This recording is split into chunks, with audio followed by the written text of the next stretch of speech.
Please একটু বলবেন এবং আপনি কোথা থেকে এসেছেন সেটা একটু শুনি। গৌরীপুর থেকে আসছি। আরেকবার বলবেন। ময়মনসিংহ গৌরীপুর থেকে আসছি। আমার নাম মোহাম্মদ খায়রুল ইসলাম। গৌরীপুর থেকে এসেছেন, ওকে।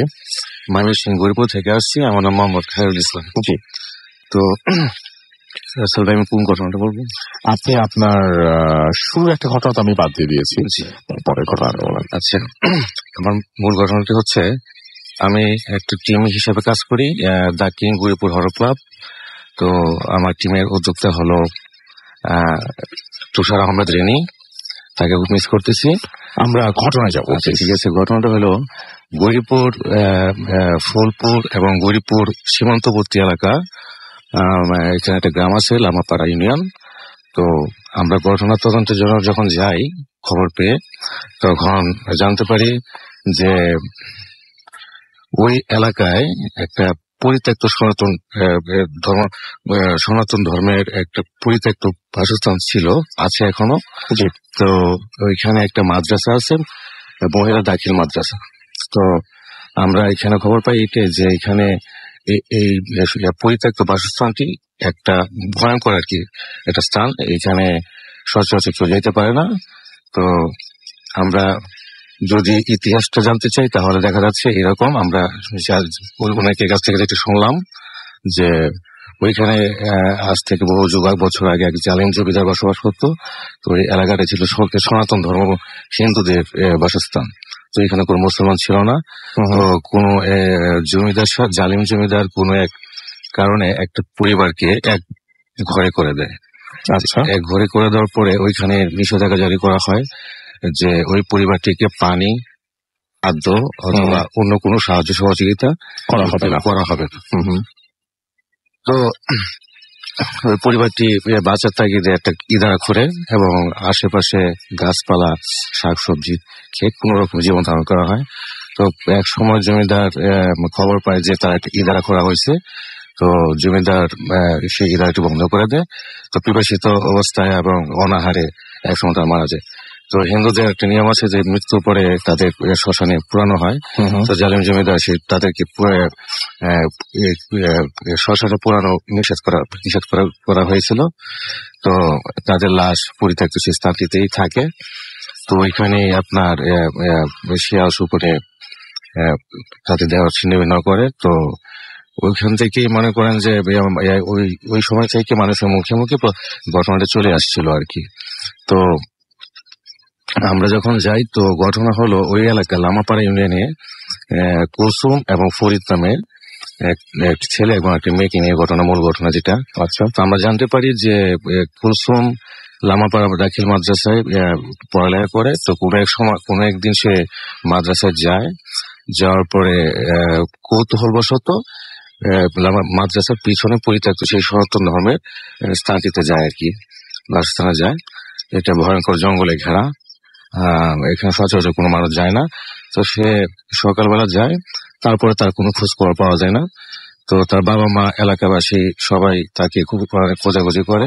তো সন্ধ্যার পরে তাকে অবশেষে এলাকাবাসী ওই জায়গাতে যায় আর কি, যাওয়ার পরে ওইখানে তাকে খুঁজে পায় আর কি।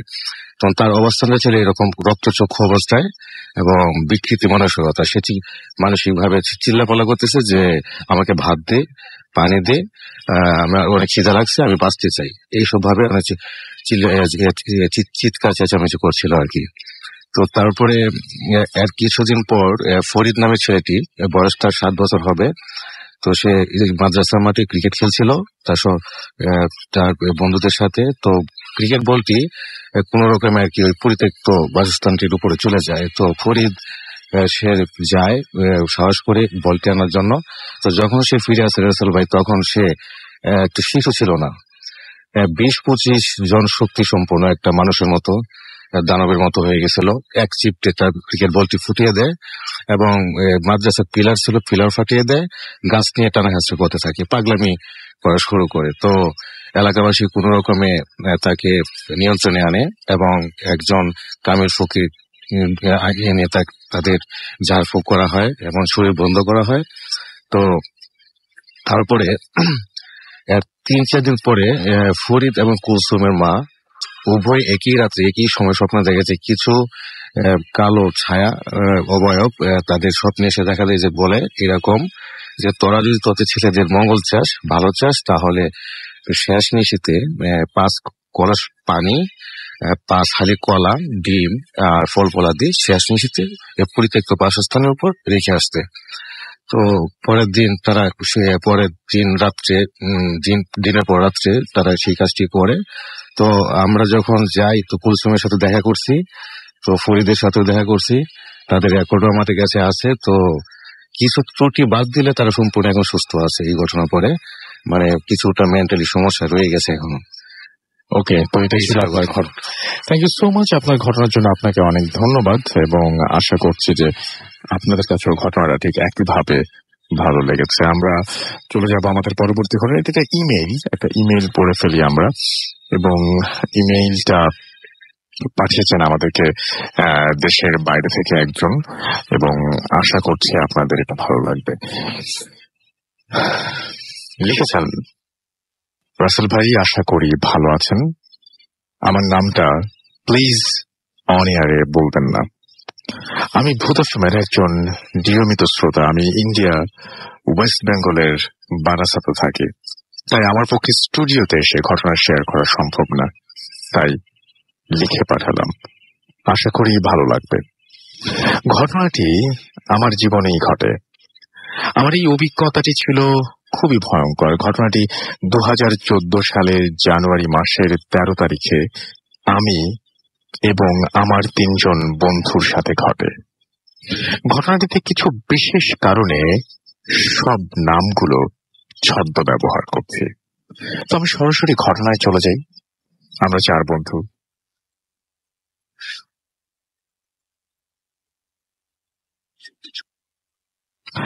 আমরা বেশিরভাগ সময় একসাথে আড্ডা দেই। আমরা যখন সবাই একসাথে আড্ডা দেই তখন বিভিন্ন রকমের টপিক নিয়ে আলোচনা করি। আমরা ঘুরতে খুবই ভালোবাসি এবং আমরা অ্যাডভেঞ্চার প্রিয়। একদিন আমরা একসাথে আড্ডা দিচ্ছিলাম আর ভূতের বাড়ি, আত্মা, ভূত নামানো, আত্মার সাথে যোগাযোগ নিয়ে আলোচনা করছিলাম। সুমন এই প্রসঙ্গটা প্রথম তুলেছিল, কারণ হলো উনি বলেছিল ও নাকি যে কোনো আত্মার সাথে যোগাযোগ করতে পারে। আর আমি সুমনকে জিজ্ঞেস করেছিলাম, এসব কোথায় শিখেছিস? আগে তো কখনো বলিসনি। সুমন উত্তরে জানায় যে 1 থেকে 1.5 বছর আগে ওদের গ্রামের শ্মশানে তান্ত্রিক থাকতো। ওই তান্ত্রিক আত্মা, ভূত এগুলো নিজের নিয়ন্ত্রণে আনতে পারত এবং বিভিন্ন রকমের ভয়ঙ্কর সাধনা করত। তো সুমন একদিন কৌতূহল বশত ওই তান্ত্রিকের কাছে এই ভূত, আত্মা এসব অপ্রকৃত শক্তি কিভাবে নিয়ন্ত্রণে আনে, কিভাবে আত্মা দেখতে পাওয়া যায় এসব জানতে চায়। তখন সেই তান্ত্রিক ওর এই সকল জিনিসের প্রতি আগ্রহ দেখে ওকে একটা পদ্ধতি সম্পর্কে বলে এবং কিছু নিয়ম মানলে এই পদ্ধতিতে কোনো ক্ষতি হওয়ার সম্ভাবনা নেই এবং এই পদ্ধতি নাকি যে কেউ তার আশেপাশে অবস্থিত যে কোনো আত্মার সাথে কমিউনিকেট করতে পারবে, দেখতে পারবে বলে তান্ত্রিক জানায়। যেহেতু সুমন আজ পর্যন্ত কখনো করেনি তাই সে ব্যাপারটা কাউকে জানায়নি। ব্যাপারটা আমাদের 3 জনের কাছে খুবই অদ্ভুত মনে হয় এবং আমাদের মনে অনেক কৌতূহল তৈরি হয়। আত্মার সাথে আমাদের যোগাযোগ হতে পারে, সেটার জন্য একটা অন্যরকম এক্সাইটমেন্ট তৈরি হয় আমাদের মনে। তখন কথায় কথায় ভূতের সুমন ওদের গ্রামের বাড়িতে যাওয়ার কথা বলে। ওদের যেখানে গ্রামের বাড়ি সেই গ্রামের একদম শেষ প্রান্তে একটা জমিদার বাড়ি আছে, যে বাড়ি প্রায় 150 বছরের থেকে বেশি পুরনো, আর ওই বাড়িটা সম্পূর্ণই পরিত্যক্ত।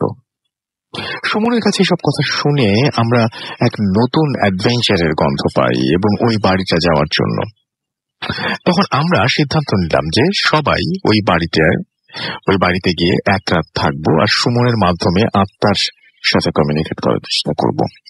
তারপর সবাই মিলে ঠিক করা হলো যে 3 দিন পর আমরা সবাই সুমনদের গ্রামে যাব।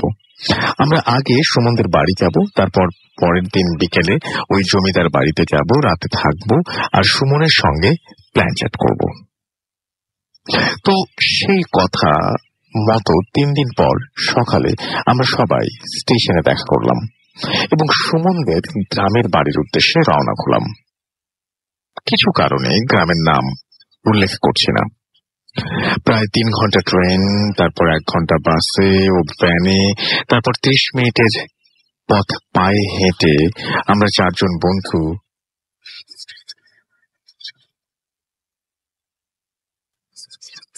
ছিলাম। তাই সেদিন আর বেরোনো হলো না। পরের দিন সকাল 9টার সময় গ্রামের ওই জমিদার বাড়িটা দেখতে বের হয়েছিলাম। এখানে গ্রামের একটু বর্ণনা দেই। গ্রামটি একদম নির্জন আর শুনশান পথঘাট এবং 2-3 মিনিট পর পর বাঁশঝাড়, বড় বড় গাছ আর আগাছার জঙ্গল। পুরো গ্রামের জনসংখ্যা খুব বেশি হলে 200 থেকে 250 জন হবে। গ্রামটা এতটাই জনশূন্য যে ওখানে কোনো ভ্যান, রিক্সাও চলে না। গ্রামে কোনো ইলেকট্রিসিটি নেই। গ্রামের শুরুর দিকে একটু লোকজন থাকলেও একটু ভেতরের দিকে প্রায় পুরোটাই ফাঁকা। সুমনদের বাড়ি থেকে প্রায় 2.5 মাইল পথ হেঁটে ওই জমিদার বাড়ি যেতে হয়।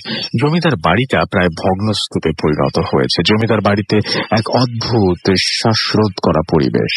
ঢুকতেই কেমন গা শিউরে ওঠে। আশেপাশে কোনো মানুষের চিহ্ন মাত্র নেই। জমিদার বাড়িটা ছিল 2 তলা, পুরনো আমলের পাকা বাড়ি।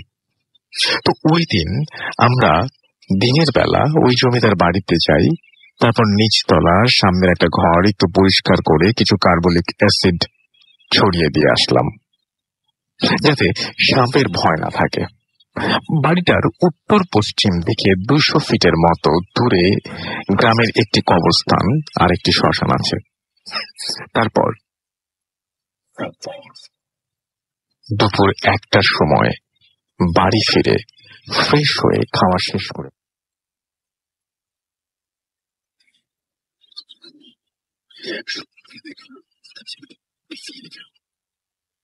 ঘুম থেকে উঠে দেখি সুমন কোথা থেকে একটা ছোট টেবিল নিয়ে এসেছে আর সাথে কতগুলো মোমবাতি, আর একটা বালতি,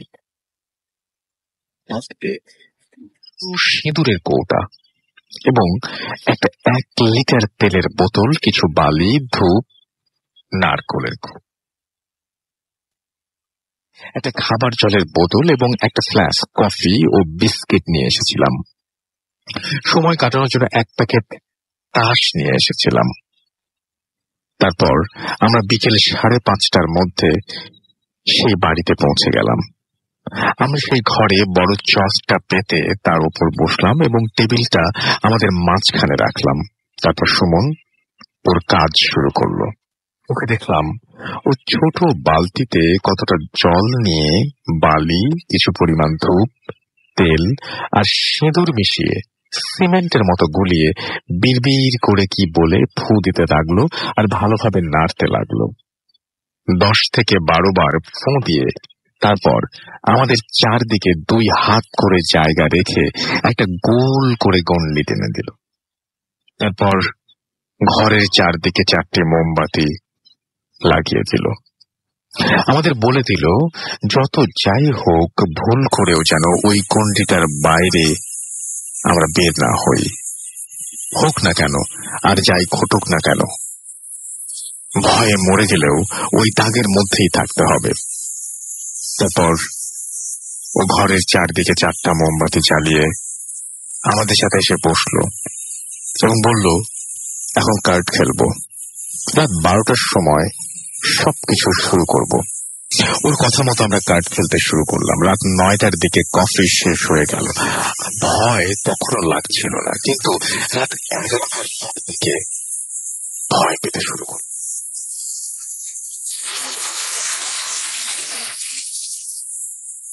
আর একটা গোঙানির শব্দ আমাদের কানে আসতে লাগলো, আর মনে হলো গলা বসে যাওয়ার পর কেউ যদি দূর থেকে হাসে, যেমন শোনে তেমন হাসির শব্দ কানে আসতে লাগলো। সে চোখে পড়ল না। ঘরের উত্তর পশ্চিম দিকে একটা জানালা ছিল, সেটাতে দূরের শ্মশান আর কবরস্থানটা দেখা যায়। সেই জানালাটা হঠাৎ করে জোরে শব্দ করে খুলে গেল। কোনো হাওয়ায় জানালাটা খুলে যায়নি, কারণ জানালার সামনে মোমবাতি ছিল। হাওয়ায় খুলে গেলে মোমবাতিটা নিভে যেত। হয়তো 30 সেকেন্ড পর দেখলাম ঘরের 4টা মোমবাতি একসাথে কোনো কারণ ছাড়াই হঠাৎ করে নিভে গেল। ঘরের চারদিকে অন্ধকার। সুমন গণ্ডিটার বাইরে যেতে না করেছে, সেটা মাথায় ছিল। তাই সবাই যার যার জায়গায় বসে রইলাম। তখন এই প্রথম আমরা ভয় পেলাম। তারপর আর কিছু হলো না। ব্যাপারটা স্বাভাবিক মনে করে নিলাম। পুরনো বাড়িতে হতেই পারে। একটা মোমবাতি টেবিলের ওপর জ্বালানোই ছিল। তারপর ঘড়িতে যখন দেখলাম 12টা বাজে, তখন সুমন সবাইকে একে অপরের হাত ধরতে বলল। আমরা ধরলাম। তারপর আমাদের চোখ বন্ধ করে কোনো মৃত ব্যক্তির সাথে কথা মনে করতে বলল। আমরা সবাই তাই করলাম।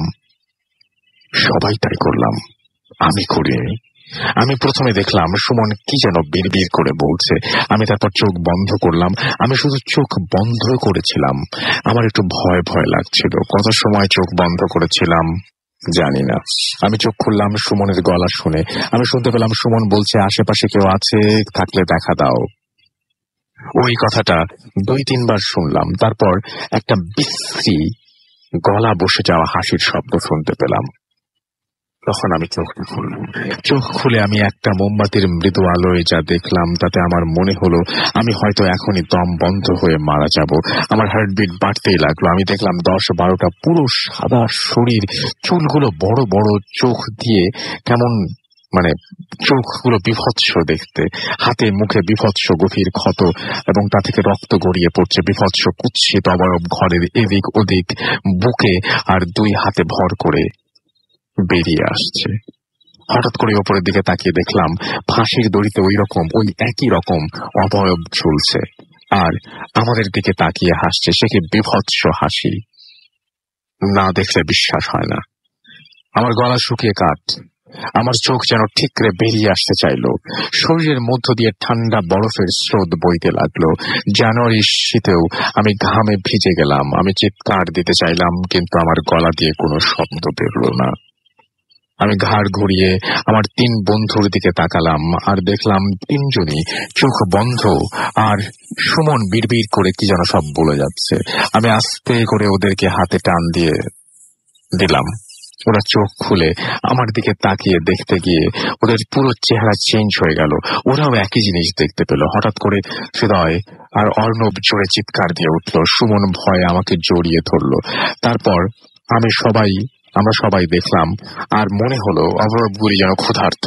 প্রচন্ড খিদের কারণে হিংস্র হয়ে আমাদের দিকে তেড়ে আসছে। ওদের আচরণ দেখে মনে হচ্ছিল ওরা যেন বছরের পর বছর খেতে পায় না, আমাদেরকে খেতে আসছে। অবয়বগুলো বিভৎস সেই গলা বসা হাসির শব্দে কান ফেটে যেতে লাগলো। অবয়বগুলি প্রাণপণে আমাদের কাছে পৌঁছানোর চেষ্টা করতে থাকে, কিন্তু ওই গণ্ডিটার ভেতরে আসতে পারল না। হঠাৎ করেই সুমন সাহস সঞ্চার করে দেখলাম ধূপ আর নারকেলের খোলটা জ্বালিয়ে দিল। আর তখনই শুরু হলো তীব্র কান্নার আর্তনাদ। সব যেন তীব্র ব্যথায় মাটিতে লুটিয়ে পড়ল।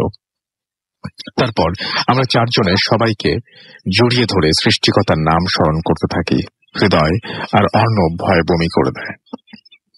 2 থেকে 3 মিনিট পর আমি আর সহ্য করতে না পেরে অজ্ঞান হয়ে যাই। তারপর ওদের কি হয় আমি জানি না। যখন জ্ঞান হয় তখন সকাল হয়ে গেছে। আমি জ্ঞান ফিরে দেখলাম ঘরের ওই গণ্ডিটার মধ্যে আমরা 4 জনই পড়ে আছি। আমি সবার মুখে জল ছিটিয়ে সবাইকে স্বাভাবিক করার চেষ্টা করি। তারপর ওদের বলি, ভাই যা হয়েছে হয়েছে, সব ভুলে যা, চল বাড়ি চল, বড় বাঁচা বেঁচে গেছি। আমরা এই বিষয় নিয়ে কারোর সাথে আর কোনো কথা বলিনি। কলকাতায় ফেরার পর আমাদের 4 জনের দীর্ঘ 2 মাস প্রচন্ড শরীর খারাপ হয়, প্রচন্ড জ্বর। এই শরীরের অবস্থা খুবই খারাপ হয়ে যায়। তারপর একটা সময় আস্তে আস্তে আমরা আমাদের স্বাভাবিক জীবনে ফিরে আসি। পরে জানতে পারি ওই গ্রামে, ওই অঞ্চলে কোনো এক সময় অনেক বড় জমিদারি ছিল। সবাই সুখে শান্তিতে দিন কাটাতো। জমিদার খুবই ভালো মানুষ ছিলেন, কিন্তু ওই গ্রামে হঠাৎ করেই প্রাকৃতিক কারণে খরা হয় এবং কলেরা রোগে পুরো গ্রাম মৃত্যুপুরীতে পরিণত হয়। জমিদারও তার পরিবার সদস্য সবাই গলায় দড়ি দিয়ে, কেউ আগুনে ঝাঁপ দিয়ে আত্মহত্যা করে। তারপর থেকে ওই গ্রামে কেউ থাকে না। গ্রামটা অনেক ভেতরে হওয়ায় এখনো গ্রামটা অনুন্নত, তাছাড়া যোগাযোগ ব্যবস্থাও তেমন নেই। আর পরে সেই রাতের গণ্ডির রহস্য সুমনকে জিজ্ঞেস করায় ও বলে তান্ত্রিক ওকে কিছু মন্ত্র শিখিয়ে দিয়েছিল, যেটা দিয়ে ওই গণ্ডি তৈরি করলে কোনো অতৃপ্ত আত্মা গণ্ডিবদ্ধ মানুষের কোনো ক্ষতি করতে পারে না। ওর মনে হচ্ছিল যদি খারাপ কিছু হয় তাই সেটা থেকে রক্ষা পাওয়ার জন্য এই গণ্ডিটা বানিয়েছিল। কিন্তু একবার ভাবুন তো, ওই গণ্ডিটা না বানানো হলে কি হতো? এখনো আমরা বন্ধু আছি, মাঝে মাঝে ঘুরতে যাই বিভিন্ন শহরে, অনেক মজা করি আমরা চারজন। এই অভিজ্ঞতার পর ভুল করেও আর এইসব অতি প্রাকৃত জিনিস নিয়ে কোনো কৌতূহল প্রকাশ করি না। এই ছিল আমার ঘটনা। ভালো লাগলে পড়ে শোনাবেন। ধন্যবাদ। এই ছিল ঘটনা এবং আশা করছি ঘটনাটি আপনাদের ভালো লেগেছে এবং ঘটনাটা অনেকটাই অন্যরকম এবং আশা করছি যে আপনার সস্তার কোনো ঘটনা নেই।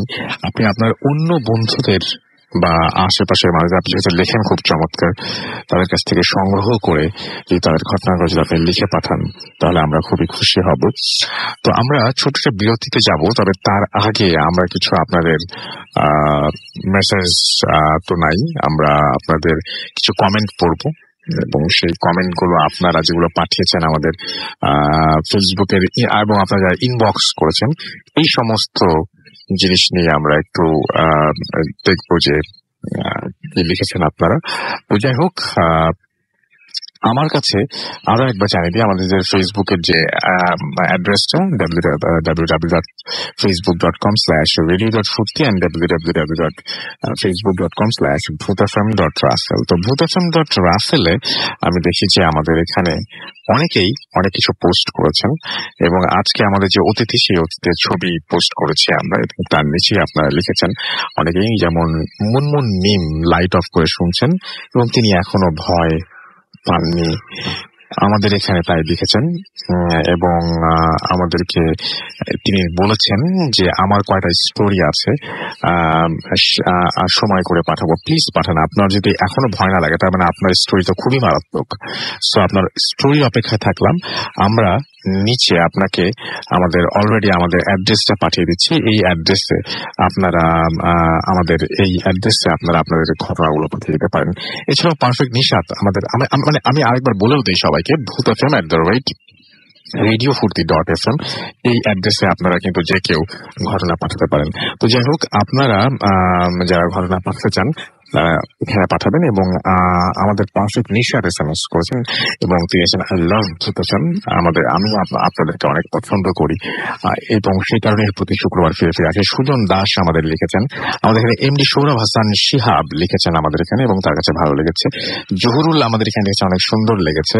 আমাদের এখানে এমডি মাসুদ রানা, তিনি অ্যাপের ছবি আপ করেছেন, অ্যাপ দিয়ে শুনছেন। ইয়াসিন আল শিহাব আমাদের লিখেছেন সেকেন্ড স্টোরিটা ভালো ছিল। মাইনুল ইসলাম আমাদের লিখেছেন যে তিনি এবং তার ফ্রেন্ড নাহিদ, সজল, নাজিম, কামরুজ্জামান, সোহেল, মাহমুদ, রকি, হাসান, তারা সবাই আমাদের ভালোবাসা জানিয়েছেন।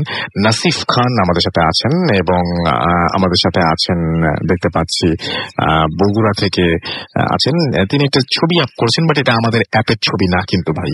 আমাদের অ্যাপটা যদি আপনি সংগ্রহ করতে চান তাহলে আপনি যদি iOS ইউজ করেন বা আপনি অ্যান্ড্রয়েড ইউজ করেন, যেটাতে ইউজার হন না কেন, আপনি অ্যাপ স্টোরে অথবা গুগল প্লে স্টোরে গিয়ে জাস্ট টাইপ করবেন রেডিও ফুর্তি, RADIOFORTI ফুর্তি, দেখবেন যে একটা অ্যাপের ছবি দেওয়া আছে এবং আপনারা আমাদের পেজে এসেও কিন্তু সেটার সম্পর্কে জানতে পারেন।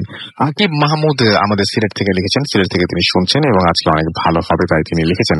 ইসমাইল বিন সৌরভ লিখেছেন ইমেইলটা অসম। আমাদেরকে রোহান লিখেছেন যে ইমেইলটা জোস।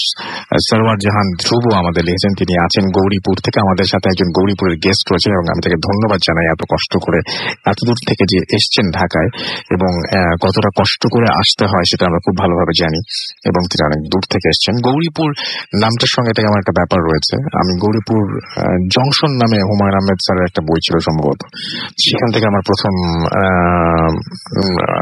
বই ছিল নাকি বইয়ের মধ্যে উল্লেখ ছিল, বই ছিল মনে হয় একটা, তো ওই আমার ওইখান থেকেই নামটা প্রথম মাথায় ঢুকে যায়। তো আজকে গৌরীপুর থেকে আমাদের একজন অতিথি এসেছেন।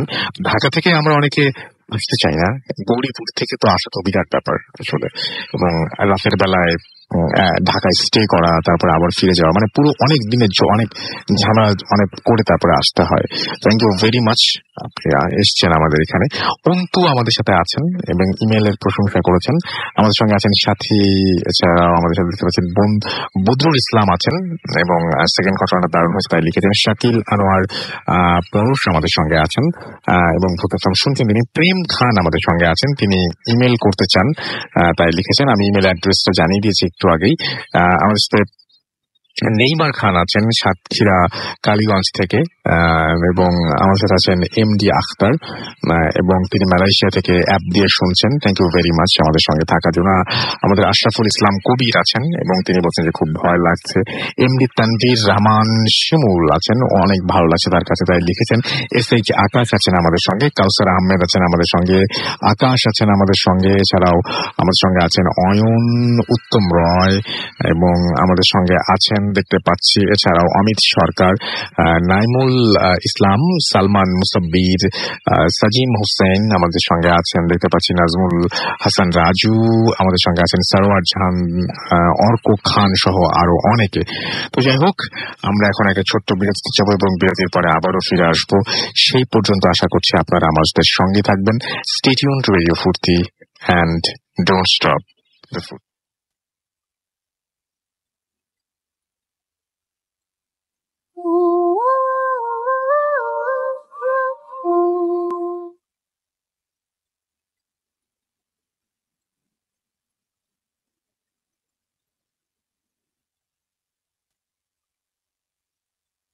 Welcome back.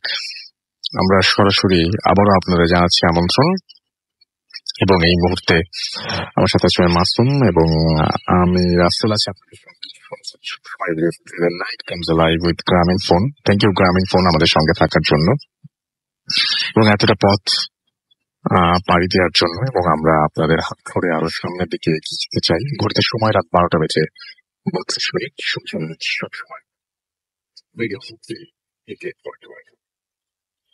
আমরা পরবর্তী ঘটনায় যাব, এবং আমাদের পরবর্তী ঘটনায় আপনারা জানেন যে আহমেদ বাবু আজকে আমাদের সঙ্গে আছেন। তো বাবু ভাইয়ের কাছে আমরা যাচ্ছি এবং এখন শুনে ফেলবো। থ্যাংক ইউ রাসেল ভাই। এই কাহিনীটি আসলে মানে আমি একটু আগে পেয়েছি আসছি, তো এর জন্য একটু সময় নিলাম। না, কোনো সমস্যা নাই। এটা আমাকে পাঠিয়েছে ফারহান ইব্রাহিম নামে একজন, সে পাঠিয়েছে পলাশনগর পল্লবী থেকে, মিরপুরে। আচ্ছা, তো আমি ওর কাহিনীতে চলে যাচ্ছি। আচ্ছা, ওখানে ওরা মুভ করে 2012 সালে, এবং তার আগে নাকি ওই জায়গাটা পুরোপুরি মানে 2012 আগের দিকে ডোবা ছিল, এবং অ্যাকচুয়ালি ডোবা বললে ভুল হবে, ঝিল টাইপের ছিল আর কি। এবং সেখানে মানে মাটি ভরাট করে করে পরবর্তীতে ওই মানে জায়গাটা ডেভেলপ করা হয় আর কি। তো যখন ওখানে আপনার মাটি ফেলে তখন নাকি অনেক ইনসিডেন্ট হতো এরকম। এর আগে আমি শুনেছি বিভিন্ন জায়গা নিয়ে যে মাটি ফেলার সময় বিভিন্ন সমস্যা হয়, এবং অনেকে নাকি স্বপ্ন দেখতো যে একটা বুড়ি তাদেরকে স্বপ্নের মধ্যে ওয়ার্ন করতো যে মানে যারা কাজ করছে তাদের নাকি ওয়ার্ন এখানে না করছে, আমার জায়গা। তো তারপরে তো মানুষ ডেভেলপমেন্ট তো সব জায়গায় হতেই থাকে। তো ওই জায়গায় নাকি বাচ্চারা নামলে পানিতে হারিয়ে যেত। ওটা নাকি বেশ মানে এই জায়গাটা এটার জন্যই ছিল যে বাচ্চারা ওই ঝিলে নামলে হারিয়ে যেত, এবং বেশিরভাগই যারা হারিয়ে যেত তাদের মানে অনেকের কথা আছে যে পায়ের নিচে কেউ টান দিয়ে নিয়ে যেত। এরকম কাহিনী অনেক শুনেছি এর আগেও আমাদের। এমনকি আপনি জানেন যে আমাদের মোহাম্মদপুর লালমাটি এলাকাতেও একটা এরকম কথা প্রচলিত আছে। যাই হোক, তো এটার একটা প্রুফ হিসাবে সে বলেছে যে একবার দুইটা ভাই গোসল করছিল, তো একজন এরকম আপনার হঠাৎ করে পানির তলে চলে যায়, আরেকজনও ডুবে যাচ্ছিল। এই সময় একজন পথচারী সেখান থেকে তাকে সেভ করে, এবং তাকে যখন নিয়ে মানে ওঠানো হয়, তখন সে বলছে যে তাদের পা ধরে কেউ টানছে পানির নিচে। এই কাহিনীগুলো বলার কারণ হচ্ছে যে এই ঘটনার সাথে এগুলোর কিছু লিঙ্ক আছে আর কি এটার সাথে। এবং ওই বাচ্চাগুলো যখন মানে ভেসে উঠতো তখন নাকি ঠিক সোজা ভাবে ভেসে উঠতো পানির তল থেকে, একদম মানে সোজাসুজি ভাবে। সোজাসুজি ভেসে উঠতো আর কি। তো যাক, এইভাবে আর কি ওখানকার কিছু ঘটনা প্রচলিত আছে। তো ওখানে জায়গাটা এরকম ভরাট হয়। তো ওরা যখন 2012 সালে ওখানে মুভ করার পরে ওই বাসাটা আর কি ও যাওয়ার পরে নাকি প্রথম ফিল করতো যে কোন একটা হাঁটছে রাতের মধ্যে, মনে হতো যে তার আশেপাশে কেউ আছে, তার উপস্থিতি সে ফিল করতো আর কি আশেপাশে। তো সবসময় একটা অস্বস্তি ফিলিংস নিয়ে থাকতো। তো একদিন রাতে নাকি সে আপনার ঘুমিয়ে আছে, ঘর অন্ধকার, মানে হালকা আলো আসছে জানলা দিয়ে আর কি। তো এরকম সময় হঠাৎ দেখে যে তার যে পড়ার টেবিল, সে টেবিলের উপরে একটা কালো রঙের বেড়াল, মানে বেড়াল বুঝতে পেরেছে ফার্স্ট আকৃতিতে, কারণ এটা ছিল কালো রঙের একটা বেড়াল এবং চোখ দেখে এবং এই দেখে মানে জল করছে আর কি। তো ও তাকাতে বিড়ালটা তার দিকে তাকায় এবং উইদিন ম্যাটার অফ ফ্লিক, চোখ ফেলতে না ফেলতে বেড়ালটা ওখান থেকে লাফ দিয়ে ঠিক বিছনার সামনে চলে আসে। এসেই নাকি যখন ল্যান্ড করে তখন একটা কালো বস্তুতে পরিণত হয়, লাইক মানুষের মতো। আচ্ছা, মনে হচ্ছে যে কালো একটা ডব্বাবাল খেলনা পড়া কোনো কিছু। এবং এটা সেকেন্ড আরেকটা লাভ দেয় এবং সেটাতে নাকি সে মশারি ভেদ করে ঠিক ওর শরীরের উপর এসে পড়ে এবং শরীরের উপর পড়েই যেন ওকে আপনার মানে ওর ভেতরে ঢুকে যায় এরকম একটা ব্যাপার। এবং সে তার সেন্স অনেকটাই মানে হারিয়ে ফেলে, কথা বলতে পারছিল না, ছিল জাস্ট লাইক বোবায় ধরার মতো। এবং এই সময় নাকি সে তখন টান দিয়ে তার নিজের গেঞ্জি ছিঁড়ে ফেলে শরীর থেকে এবং নিজের বুক খামচাতে থাকে সে। আচ্ছা, হ্যাঁ। তো এরকম একটা পর্যায়ে মানে সে খুব কষ্ট পেতে থাকে এবং হঠাৎ তার কিছুটা সেন্স হয়, সে দোয়া পড়ার চেষ্টা করে আয়াতুল কুরসি, এবং আয়াতুল কুরসি কিছুটা পড়ার পরে নাকি তার শরীরটা হালকা হয়ে যায়, সারা সাথে ছেড়ে যায় তাকে। আচ্ছা। তো পরদিন সে তার মাকে এটা বলে যে এরকম হয়েছে। তো তার মা তার কথা বিশ্বাস করে না, সে খামচির দাগ দেখায় তাও বিশ্বাস করে না, কারণ তার মা মনে করে যে তার নানার বাসায় থাকতো, সেখান থেকে এখানে আসছে, হয়তো সেই বাসার প্রতি তার একটা মায়া লেগে আছে এবং সে এই কারণে ওখানে চলে যেতে চায়, এইসব কারণে মা বিশ্বাস করে না কথা। তো যাই হোক, তারপরে ও প্রচন্ড ভয় পায় ঘরটার ভেতরে। তো নেক্সট যেটা হয়, ও নাকি স্বপ্নে দেখে একটা ছোট বাচ্চা তাকে বলে যে তুমি এখান থেকে চলে যাও, আচ্ছা বাচ্চাটা তোমার না, আচ্ছা এখানে চলে যাও, এখানে থাকবে না। এবং বাচ্চাটা খুব ছোট রাসেল ভাই, লাইক নবজাতক বাচ্চার মতো। তো এটা তো স্বপ্নের মধ্যেই ভয় পেত এবং এইটা দেখার পর স্বপ্নটা তার ফ্রিকোয়েন্ট হওয়া শুরু করে এবং সে বেশ ভয় পেতে থাকে। তো একদিন সে দেখে এরকম সময় যে এই যখন এরকম ভয় পাচ্ছে, একদিন বিকালবেলা নাকি ঠিক মানে আসরের পরে আর কি একটা মানে যখন নাকি পড়তে পারে, এরকম সময় সে এসে তার রুমে হঠাৎ ঢুকে দেখে একটা বাচ্চা বসে আছে সেখানে, বাচ্চা বসে আছে এবং তার দিকে দেখে হাসছে। এবং সে এই সিনটা থেকে সে এক দৌড়ের জায়গার থেকে ঘর থেকে বের হয়ে যায়, সে বটি নিয়ে আসে দৌড় দিয়ে রান্নাঘর থেকে। তার মা দাঁড়ায় ছিল, মা বলতেছে কি হয়েছে, সে কোনো উত্তর না দিয়ে বটি নিয়ে আসে, দৌড় দিয়ে পাগলের মতো সে তার বিছানার মধ্যে কোপ মারতে থাকে বটি দিয়ে। তো এরকম একটা সিচুয়েশন আসা হয়, তার বাবা মা মানে বেশ টেন্সড হয়ে যায়, কি ব্যাপার এরকম করতেছে কেন ছেলে। তো তার একটা হুজুর ছিল ওই বাসার পাশে, সে হুজুরকে নিয়ে আসে। সেই হুজুরের নাকি আর কি কিছুই আছে, তিনি নাকি এরকম মানে জিন ভূত এগুলো, মানে জিন ভূত বলতে কি জিন আর কি পজিশন ছাড়াতেন আর কি, রোকেয়া করতেন আর কি, যেটা রোকেয়া করতেন। এবং ওই হুজুরের নাকি একটা স্ত্রী এরকম মারা গেছে ওনার এই রোকেয়ার প্রসেসের কারণে। আচ্ছা। তো ওনাকে জিজ্ঞেস করা হয় যে এখানে সমস্যাটা কি, তিনি বলেন যে অবশ্যই বাসার সমস্যা আছে। বেসিক্যালি বাসাটা করা হয়েছে এমন একটা জায়গার উপরে যেখানে নাকি এরকম বাচ্চারা ডুবে মারা গেছে এখানে এই জায়গাটায়, এবং এই বাসাটা এইভাবেই আর কি প্রবলেম আর কি, জায়গাটা ঠিক না। তো যাই হোক, হুজুর নাকি বাসার মধ্যে কিছু আপনার ওদের ফ্ল্যাটে কিছু পেরেক দোয়া পড়ে পুঁতে দেয় ওই জায়গায়, এবং ওইখানে নাকি ততদিন মানে ওর রুমটাতে আর তখন কিছু দেখছিল না। বাট নেক্সট যে জিনিসটা হয়, ও নাকি একদিন দেখে যে বাসার থেকে এরকম বারান্দায় দাঁড়ায় ছিল, বারান্দায় দেখে যে উপর থেকে একটা কি চুলের মতো এরকম পড়ে আসছে নিচে। সে থেকে বাসায় দৌড়ে চলে আসার পর মানে আসলে প্রবলেমটা রুমে তেমন হচ্ছে না, ওর তো বারান্দায় দেখছে। আচ্ছা। এবং ওর রুমের মধ্যেও সে একটা এক্সিস্টেন্স মানে এরকম লাগে আর কি। তো ও নাকি একদিন বলে এরকম যে ওর ওই ইসে যে আমাকে এরকম ডিস্টার্ব করো না, কেউ হলে তোমার দরকার হলে তুমি এখানে শুয়ে থাকো, এখানে বসে থাকো, বাট আমাকে ডিস্টার্ব করো না তুমি, এরকম বলে তোমাকে আমি মিষ্টি খাওয়াবো। সে নাকি এরকম বলে, অনেকের কাছে শুনে যে এসব জিনভূত মিষ্টি খায়। তো এটা বলে নাকি সে ওই তার ইসের উপরে ওই যে ওই আলমারির উপরে সে মিষ্টি রাখছে একটা কালো জাম রেখে, সে রাতের বেলা আপনার ঘুমাইছে আর কি। তো সকালবেলা নাকি দেখে যে তার আম্মা তাকে খুব ডাকতেছে যে উঠো উঠো, ভয়ের তো চোখ ওর মায়ের। তো কি হয়েছে, সে উঠছে পর কি হয়েছে বলে যে ওর আম্মা নাকি বলতেছে যে ওই ড্রয়িং রুমে তার আম্মা গেছে, তার আগে নাকি তার আম্মা যখন ড্রয়িং রুমে নামাজ পড়তেছিল একবার, তখন নাকি দূরে দেখছে যে সোফার মধ্যে সোফার কালারের কিছু একটা বসা, সোফার কালারের সাথে মিলে ভয়ঙ্কর ব্যাপার এটা, হ্যাঁ, জাস্ট লাইক ওই কালার।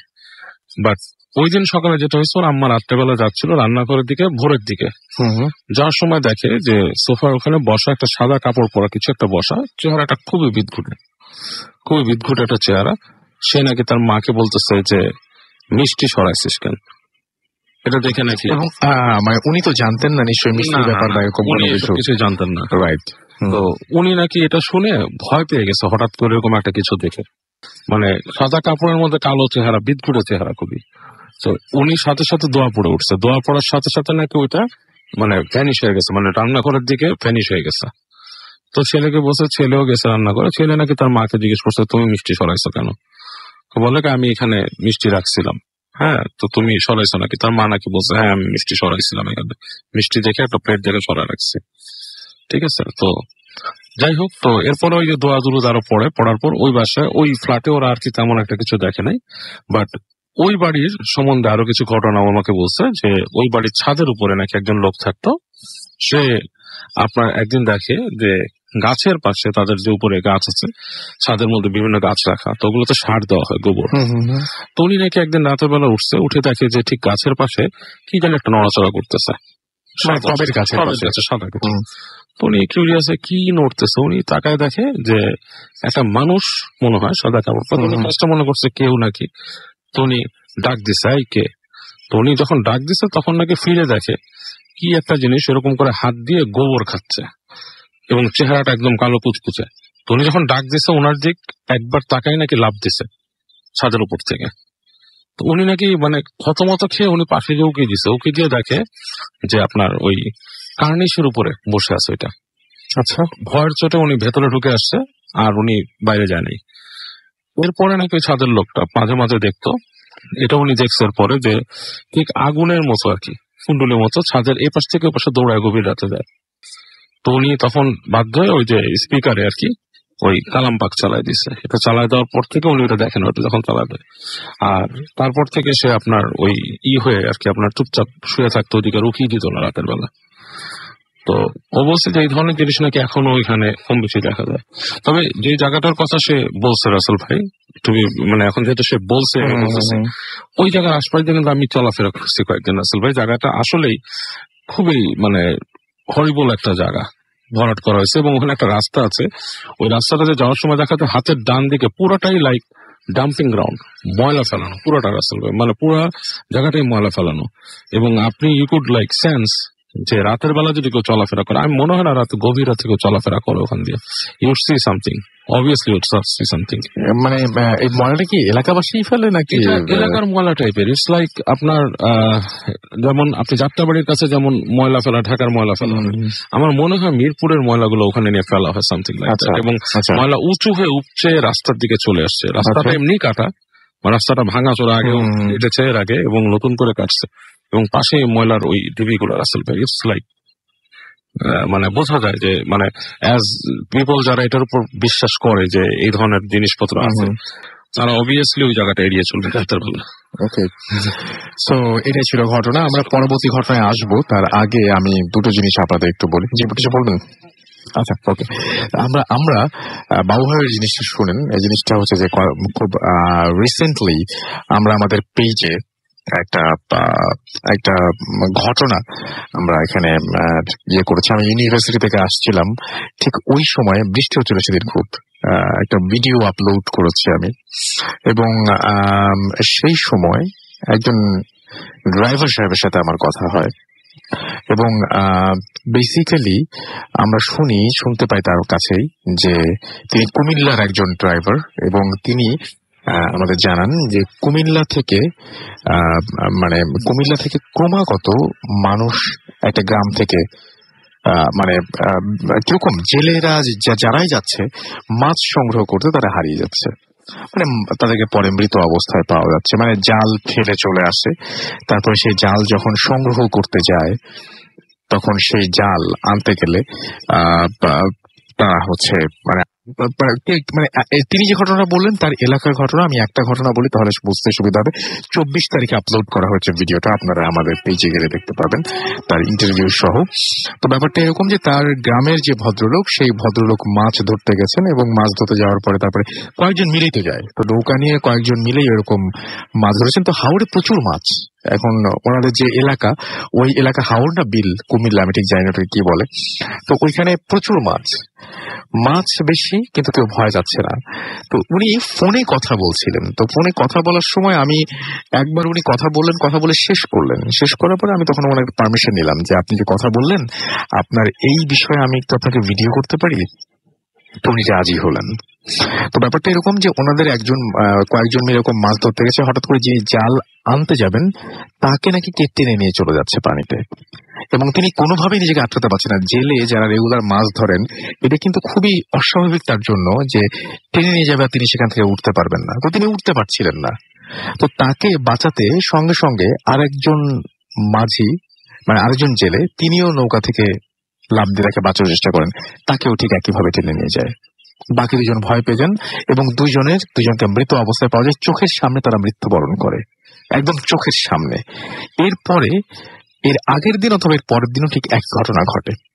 তো এরপর থেকে ওই গ্রামের সবাই প্রচুর মাছ, তারপরেও তারা মাছ ধরা বন্ধ করে দেয় এবং তারা মাছ ধরতে চাচ্ছেন না। তো আমি যখন ভিডিও করি আমি আমার পরিচয় দেইনি, উনি ইন্টারভিউটা দেন এবং তারপর ভদ্রলোক ভীষণ সৎ, উনি বলছেন যে আমি একজন মানুষ, আমি আপনাকে এই কথাগুলো যে বললাম এগুলো সত্যি না মিথ্যা, আপনাকে বললাম একজনের কথা বিশ্বাস করে কাজটা কি ঠিক হলো, একটা কাজ করি আমি আরো কয়েকজনকে ফোন দেই। অসম্ভব সৎ মানুষ। আমরা আপনি ফোন দিলে আমি সেটা কিন্তু ভিডিও করবো, আপনি ফোন দেন। তা এই জন্য এখানে দুইটা ভিডিও। আর একটা ভিডিওতে তিনি তার এক আত্মীয়কে ফোন দিচ্ছেন, আর এক আত্মীয়কে, যে অমুকের কাছে অমুক ঘটনা শুনলাম, বা এটা কি সত্যি ঘটনা নাকি, এটা যাচাই করে নেওয়ার জন্য। তারপর আমি এই ভিডিওটা কমপ্লিট করার পরে উনি বললেন কি আমার মনটা এখনো খচখচ করছে, এটা কি হয় আসলে তাই। তিনি আরো একজনকে ফোন দিলেন, এবার তিনিও ঠিক একই কথা বললেন। তখন তিনি খুব কনফিডেন্টলি বললেন যে এতগুলো মানুষ তো মিথ্যা কথা বলবে না, তার মানে ব্যাপারটা ঘটছে। এবং এই ভিডিওর মধ্যে সেই গ্রামের নাম সবকিছু দেয়া আছে এবং 24 তারিখের ঘটনা। আমি বলেইছিলাম যে আপনাদের এলাকায় যদি কেউ এরকম জেনে থাকেন এই সম্পর্কে তাহলে লিখে পাঠান আমাদের। আমি যদি এই সম্পর্কিত কোনো ইমেইল পাইনি, কিন্তু এই ভিডিওটা এখানে আছে এবং তার নিকট আত্মীয় যারা তারা সেই লাশ দেখতেও গিয়েছিল। এটা একটা ঘটনা, এটা নিয়ে আমরা আলোচনা করতে পারি। একই সাথে এয়ারপোর্টে আপনি রিসেন্টলি শুনেছেন যে বিভৎস কিছু অ্যাক্সিডেন্ট হয়েছে। এই যে এটা হচ্ছে আপনার হয়েছে সম্ভবত এই বৃষ্টির দিনগুলোর 24 তারিখেই। আপনি ব্যাপারটা বোঝেন যে 24 তারিখ দুপুরবেলায় আমরা এই ভিডিওটা আপ করলাম। আমি এটা কোনো কোইন্সিডেন্স বলছি না, হ্যাঁ 24 তারিখে ভিডিও আপ করলাম। 24 তারিখে রাতে এয়ারপোর্ট রোডে বিভৎস কিছু অ্যাক্সিডেন্ট হলো এবং সেদিন দুটো অ্যাক্সিডেন্ট মানে খুব মারাত্মক ছিল। আমি ছবিগুলো খুব বাজে অবস্থায় ছিল, যেন আমি ছবি পোস্ট করিনি এখানে। এবং 25 তারিখে আমি তারপরে আমার সেকেন্ড পোস্টটা দেই। পরপর দুটো জিনিস খুব তাড়াতাড়ি ঘটে যায়। এবং আপনার কাছে কি মনে হয় যে বৃষ্টি অতিরিক্ত স্পিড, বর্ষা তো বাংলাদেশ তো মনসুন তো প্রত্যেক বছরই আসে, মানে রাসেল ভাই এই বৃষ্টিতে কিন্তু আমি ওই রাস্তাগুলোতে মুভ করেছি, রাইট? কোনো গাড়ি কিন্তু স্পিডে চালানো হয়নি, সব গাড়ি মানে মরার ভয় আছে অবশ্যই, কারণ বৃষ্টিটা এমন ভাবে ছিল এবং পানি জমে ছিল রাস্তায়, বিভিন্ন স্পিডে চালানো আসলে কোনো স্কোপই নেই। আর প্রচুর জ্যাম ছিল, জ্যাম ছিল এবং জ্যামে চলার মতো অবস্থা ছিল না। এখানে এই ধরনের অ্যাক্সিডেন্ট হওয়া খুবই বাবু। আমি কেন বলছি আপনাকে জানেন, সেটা হচ্ছে যে ওই যে আমরা তো ওই কুমিল্লার ঘটনাটা যাই না, ওখানে আমরা যেতে পারছি না, যেতে পারলে হয়তো খুব ভালো হতো এবং আমরা হয়তো যাবো, কিন্তু আমাদের এই যে ঢাকার ব্যাপারটা, এটা নিয়ে হয়তো অনেকের ঠাট্টা, অনেক কিছু পড়াকে বলেছে। আসলে খুব স্বাভাবিক, আমরা করতেই চাই, কিন্তু আমাদের বাংলাদেশ তো বর্ষা, তো মনসুন তো প্রতি বছরই আসে, তাই না? তো কি মনে হয় আপনার কাছে, কি মনে হয় অ্যাকচুয়ালি ওই রাস্তা নিয়ে যে ঝামেলা ছিল, ঝামেলা এটা তো প্রথম থেকেই শোনা কথা, রাইট? এটা আমাদের আপনার এই ভূত এফএম শোতে তো অনেকেই শেয়ার করে। আমি লাস্টের বারও আপনাকে বলেছিলাম এসে যে ওই রাস্তায় এরকম কিছু দেখা যায়, এবং অনেকেই দেখেছে, আমি নিজেই দেখেছি। এখন এটা মানুষ কতটা বিশ্বাস করবে এটা তার উপরে। আপনি বিশ্বাস করবেন না, আমি কয়েকদিন আগে গিয়েছি, তখনও আমি ঠিক এই একই দৃশ্য দেখেছি যে রাস্তায় কাজ পড়ে আছে, মানে ব্যাপারটা হচ্ছে ওখানে হরহামেশাই কাজ পড়েছে। এবং এয়ারপোর্ট রোডে কেন গিয়েছিলাম, আমি বসুন্ধরা যাওয়ার সময় আমি ভুল করে ওই যে একটু সামনে যে এয়ারপোর্টের ওখান থেকে টার্ন নিয়ে আসছিলাম, তখন আমি আবারও দেখেছি যে ওখানে কাজ পড়ে আছে। ওখানে আমি প্রায় কাজ পড়া দেখি, আমার উত্তরা যাওয়া পড়ে, আমাদের কিছু ব্যবসায়িক কাজে যাওয়া পড়ে, তো ওখানে গেলে প্রায় আমি দেখি যে কাজ পড়ে আছে ভেঙে। হ্যাঁ, অবশ্যই কাজ পড়ে আছে। এবং ওই আলহামদুলিল্লাহ ওই জিনিসটা আমি আর দেখি নাই, সামনে চলে আসছে একবারই, but I don't want to face it. একটু বলবেন আজকে, একবার বলেন না, একবার কি দেখেছিলেন? ওটা তো তখন ছিল রাসেল ভাই, দ্যাট ওয়াজ দ্য টাইম। ওই সময় আমরা খুব অ্যাক্টিভলি ঘোরাফেরা করতাম এই ভূত প্রেত খোঁজা নিয়ে আর কি। 2012 সালের ঘটনা। আমি, আবরার ভাই আর আমরা গিয়েছিলাম একটা জায়গায় ঘুরতে, সেটা হচ্ছে আপনার রাজেন্দ্রপুর এলাকায়। হ্যাঁ, সেখানে একটা ঘটনা ছিল ভৌতিক। তো ওই জায়গাটা আমরা দেখে আসার সময় তখন কালবৈশাখী, যেটা কিন্তু এই যে বৈশাখ সিজন আর কি, কালবৈশাখী হচ্ছে এবং বৃষ্টির সাথে। তো কালবৈশাখী আসবে, প্রচন্ড বাতাস ছুটছে। আমি আর আপনার ভাই বাইকে, আর সাথে আর একটা ছেলে ছিল আমাদের ছোট ভাই তন্ময়, ও বাইকে যাচ্ছে। তো ঠিক উত্তর আসতে আসতেই ঝড়টা ধরে ফেললো আমাদের। তো ঝড়টা যখন শুরু হবে রাসেল ভাই, লাইক ঝড় শুরু হচ্ছে, গাছ টাছ নড়া শুরু করছে ভয়ঙ্কর ভাবে, ভেতরে বাতাস। হঠাৎ করে আমি খেয়াল করলাম মনে আমার সামনে থেকে দৌড় দিল, এবং লাইক সুইফট হঠাৎ করে রাস্তায় দৌড় দেয় না মানুষ রাস্তা পার হওয়ার জন্য, জাস্ট লাইক দ্যাট। এবং আমি তখন বাজে রাত 9টা, 9:30 বাজে, এবং আমার বাইক তখন মোটামুটি ধরেন 70-80 কিলোমিটার স্পিডে ছিল। হ্যাঁ, খুব বেশি না, খুব কমও না। আমি এরকম সময় হঠাৎ করে আমি একই সাথে, আমরা পুরোনো বাইক চালাই দেখে, বাইকের জন্য অনেক বেশি আমরা হাত পা দুইটা ব্রেক ইউজ করি, আমরা অনেক আগে থেকে বাইক চালাই। তো আমি সাথে সাথে খুব দ্রুত ব্রেক করার চেষ্টা করলাম, এবং ব্রেকটা হলো। হ্যাঁ, ব্রেকটা হলো, বেশ কিছুটা ডিস্টেন্সে ব্রেক হলো, যেখানে মানুষটা ছিল তার আগেই ব্রেকটা হয়েছে। এবং আবরার ভাই ভয় পেয়ে গেছে, কারণ উনি আমার পিছনে ছিল। উনি যেহেতু পিছনে, হঠাৎ করে কি হয়েছে বাবু ভাই, কি? আমি বললাম, দেখলাম সামনে দিয়ে দৌড় দিল মানুষ, কত বড়। আমি তাকায় দেখতেছি আর কেউ নেই, যাওয়ার তো কোনো মনে হয়, কারণ জোরটা তো সে দিছে, সেটা হচ্ছে আমি খেয়াল করলাম ডান দিকে হচ্ছে আপনার ওই যে রাস্তার মিড আইল্যান্ড, সম্ভব না। এই পাশে যদি লোকজন পার হয়, কিন্তু তারপরে কিভাবে এতটুকু ম্যাটার অফ ফ্লিক, এত কম সময় সম্ভব না রাসেল ভাই, যে সেকেন্ডে দৌড় দিয়ে আমার বাইক, এবং সে পড়বে, হয় আমার বাইকের নিচে না পড়লেও সে চিৎকায় দূরে পড়বে কোথাও। আপনার এটা মাস্ট ছিল যে আপনার ধাক্কা মারার কথা থাকে, কারণ এত অল্প সময় কিন্তু পুরো ফ্রিজ করে ফেলা সম্ভব না বাইকে। রাইট, কিছু না কিছু একটা হিট হবে, অথবা সে একটা ফলস খাবে, সে কিছুটা দূরে যাবে, এরকম একটা কিছু একটা ঘটবে। তারপর আমি বলছে কি হয়েছে, আমি বললাম যে সামনে বলে, কারণ আমি নিজেই দেখতেছি না। উনি বলে আমিও তো কাউকে দেখিনি। এন্ড যেটা খেয়াল করলাম যে এটা হয়তো আমার ভালোর জন্য, সাইড অন্য, আমার বাইক থেকে একটু সামনেই আপনার একটা কি বলে মেইন হল, যেটা করে পিঠটা প্রায় মাটি থেকে প্রায় 1/2 ফিট বা 1 ফিট উঁচুর মতো জায়গায়। আমি যদি ওই স্পিডে যে পিঠটাকে হিট করতাম সরাসরি, আমার বাইকটা জাম্প করতো ওখান থেকে। আগে আপনাকে থামিয়ে দেওয়া হয়েছে, আপনি ব্রেক করতে বাধ্য হয়েছেন। ইট ওয়াজ আমি তখন চিন্তা করলাম ভালোর জন্য, আমার সাথে ভালোর জন্য হয়েছে। আই ডোন্ট নো হয়তো অনেকের সাথে কিভাবে হয়, বাট এটা হচ্ছে সেই বিখ্যাত রাস্তা যেখানে জিনিসটা হয়। ওই আমার লাক ফেভারে ছিল, আলহামদুলিল্লাহ। আল্লাহর নাম নিয়ে চলো। Thank you very much. আমরা আপনার কাছে সেকেন্ড ঘটনার জন্য আসবো, এটা জাস্ট একটু আমরা রিকল করলাম। আমরা একটা ছোট বিরতি এখন না নিলেই না, একটা বিরতি নিয়ে আমরা তারপরে আবারও ফিরে আসবো। সেই পর্যন্ত আপনারা আমাদের সঙ্গে থাকুন। আশা করছি যে বিরতির পরে আবারও ফিরে আসবো আপনাদের কাছে। Night comes alive with the new song.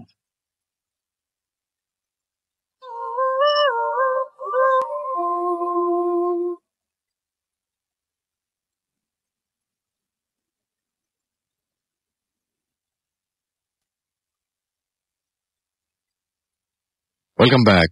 শুনছেন সবসময় রেডিও 48.2 FM। আমি রাসেল আছি সাথে, আমার সাথে রয়েছে মাসুম ভাই এবং আজকের অতিথিরা। আপনাদের সবাইকে আরো একবার স্বাগত জানাচ্ছি এবং বাবাকে আমরা ছেড়ে দিই। আমরা বরং হচ্ছে আমরা আপনার সেকেন্ড স্টোরিটা শুনে আমরা ছেড়ে দেবো। তবে তার আগে ফেসবুকে আমাদের যে পেজটা রয়েছে, ভিডিও ফুটের যে পেজটা, সেই পেজে আপনারা অনেকেই অনেক কিছু লিখেছেন। আমি একটু পড়ে ফেলি আপনাদের লেখাগুলো। এখানে দেখছি নাম লিখেছেন, আমি আরবিতে, আমি জের জবর ছাড়া আরবি পড়তে পারি না। রিয়েলি সরি ফর দ্যাট, সুতরাং নামটা পড়তে পারলাম না। না, যে জবর মানে একদম প্রপার থাকতে হবে, মানে প্রত্যেকটার উপরে থাকতে হবে, এছাড়া মুশকিল আমার জন্য। আচ্ছা, যাই হোক, ত্রিনাক্ষী চৌধুরী আমাকে লিখেছেন। থাক, এতগুলো কমেন্টের মধ্যে কিছু বলবো না আমাদেরকে, তাহলে আপনি আমাদের ইমেল করে বলুন, কোনো সমস্যা নাই। ফেরদৌস তুষার আমাদের লিখেছেন যে লাশ কাটা ঘর নিয়ে কাহিনী বলেন। বানিয়ে তো বলতে পারি না ভাই, কিভাবে সম্ভব বলেন। জাওয়াদ আমাদের এসএমএস করেছেন, না এখানে কমেন্ট করেছেন এবং আমাদের সম্পর্কে তিনি লিখেছেন এবং তিনি একটা বিষয় সম্পর্কে জানতে চেয়েছেন, যে বিষয়টা নিয়ে আমি এই মুহূর্তে বলতে গেলে আসলে অনেক কিছু বলা লাগবে, সো থাক। ফরদিন ইসলাম তুষার আমাদের, তবে আপনার এই জিনিসটা আমার মাথায় থাকলো। এবং আমাদের সঙ্গে দেখতে পাচ্ছি যে আরো আছেন এখানে, নাম হচ্ছে ফরদিন ইসলাম তুষার, তিনি অ্যাপ দিয়ে শুনছেন এবং thank you very much app দিয়ে শোনার জন্য আপনাকে। রবিউল হোসেন আমাদের সাথে আছেন, নাসরিন জাহান আমাদের সাথে অথই আমাদের সঙ্গে আছেন এবং তিনি বলছেন যে আব্বু আম্মু বাসায় নেই, তাই একা লাইট জ্বালিয়ে ভূত এফএম শুনছি, অনেক ভয় করছে। আমাদের সঙ্গে আছেন দেখতে পাচ্ছি এছাড়াও রজত চক্রবর্তী এবং তার প্যারানর্মাল ঘটনা আছে, তিনি শেয়ার করতে চান। আমাদের অ্যাড্রেস তো আপনি জানেনই, ভূত এফএম। আনাম জাদ আমাদের সঙ্গে আছেন এবং তিনি আছেন আমাদের সঙ্গে আছেন সন্তোষ। এছাড়া আমাদের সঙ্গে রয়েছেন দেখতে পাচ্ছি এমডি মাসুম রয় এবং আমাদের সঙ্গে আছেন অ্যালন বয় সজীব। আমাদের সঙ্গে আছেন দেখতে পাচ্ছি রুহুল আমিন। এছাড়াও সাইফ সাম আমাদের সঙ্গে আছেন এবং আমাদের সঙ্গে আছেন দেখতে পাচ্ছি আনিস মাহমুদ এবং তার জীবন থেকে ফুর্তি হারিয়ে গেছে সে অনেকদিন আগে, বাট রেডিও ফুর্তি হারাবে না মরণের আগে। বাহ, থ্যাংক ইউ সো মাচ আমাদের সঙ্গে থাকার জন্য আপনাদের। এবং আমাদের ছেলে ফাইজুল মুস্তাফা মুন্না আমাদের সঙ্গে আছে এবং এছাড়া আমাদের সঙ্গে আছেন তাসনিন আহমেদ আকাশ। এছাড়াও এলমা হাসান আমাদের সঙ্গে আছেন এবং আমাদের সঙ্গে আছেন দেখতে পাচ্ছি জুবায়ের আহমেদ। আমাদের সঙ্গে আছেন তহিদুল ইসলাম সুজন। এছাড়াও এমডি কামরুল আরাফাত আমাদের সঙ্গে আছেন। শেখ ফরিদ আমাদের সঙ্গে আছেন। রাজকন্যা রূপায়ন্তী আমাদের সঙ্গে আছেন। আমাদের সঙ্গে আছেন নাজমুল সহ আরো অনেকে। আপনি যদি আমাদের এই পেজটা ভিজিট করতে চান তাহলে চলে আসুন আমাদের এখানে এবং আমাদের এই পেজটা ভিজিট করতে চাইলে www.bhutfm.russell অথবা facebook.com/bhutfm.russell অথবা www.radio.furti facebook.com/radio.furti এই দুটো জায়গায় আপনি কিন্তু আসতে পারেন। এবং আমাদের যে ইলুমিনেটি নিয়ে যিনি কথা বলতে চেয়েছেন, আমরা সেটা নিয়ে কথা বলবো ইনশাল্লাহ কোনো একদিন, এবং আজকে না সেটা, এবং আমরা জানাবো সেটা নিয়ে আপনাদের। আপাতত আমরা চলে যাব হচ্ছে একটা ঘটনা, সেটা আমাদের সাথে আছেন আহমেদ বাবু, তিনি বলবেন, বাবু ভাই বলবেন। আশা করছি আপনাদের ভালো লাগবে। ওকে, শুনুন, আমরা শুনিয়ে বাবু ভাইয়ের কাছে একটা ঘটনা আছে আর একটা ছোট মানে কথা বলতে চাই। আমি হঠাৎ শুনে মনে পড়লো লাশ কাটা ঘর নিয়ে খুব কিউরিয়াসিটি মানুষের জন্য। অ্যাকচুয়ালি লাশ কাটা ঘর এই জিনিসটা নিয়ে মানুষের অনেক কিউরিয়াসিটি, অনেক ভয়, অনেক কিছু কাজ করে। ভয়টা কিসের থেকে কাজ করে? একজন মানুষ মরে গেছে সে থেকে না, তবে মরে যাওয়া মানুষের আশপাশ দিয়ে যারা ঘোরে সেটা কিন্তু খুব খারাপ রকমের একটা খারাপ জিনিস, এন্টিটিস। হ্যাঁ, আপনি একবার আমরা এখানে আলোচনা করেছিলাম এটা নিয়ে। হ্যাঁ, এবং এটা কিন্তু খুবই খারাপ একটা এন্টিটি, এবং এই কারণে কিন্তু ধর্মসম্মতভাবে বলা হয়, আমাদের ইসলাম ধর্মে তো বলা হয় এবং অন্যান্য ধর্মে বলা হয় যত দ্রুত সম্ভব সৎকার করে ফেলে।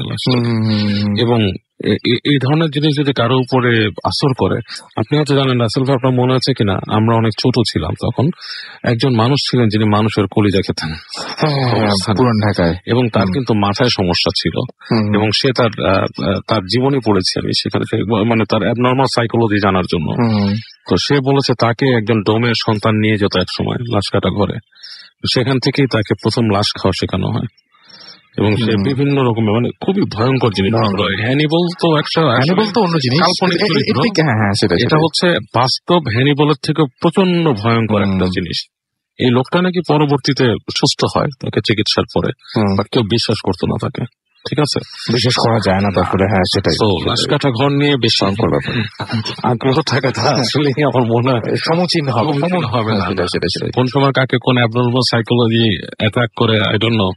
আচ্ছা দেখ, এখন যেটা বলবো মাছ নিয়ে রাসেল ভাই, আপনি যে একটু আগে বললেন যে মাছ জাল টান দিয়ে নিয়ে যাচ্ছে, মাছের সাথে কিন্তু পিশাচের একটা বাদী, মানে অ্যাকচুয়ালি এই ধরনের যে বাজে জিনিসটা জিন বা আমরা যেটা বলি, এদের বিভিন্ন কাইন্ড আছে। একটা শ্রেণী আছে যারা পানির আশেপাশেই থাকে এবং মাছের সাথে, এবং এটা কি গ্রামে কিন্তু ওই যে মেচোভূত এরকম টাইপের নামটাই আছে। এবং এমনকি আমরা রূপকথাতে বলি মারমেইড, কিন্তু এক ধরনের এই ধরনেরই বাজে এন্টিটিস।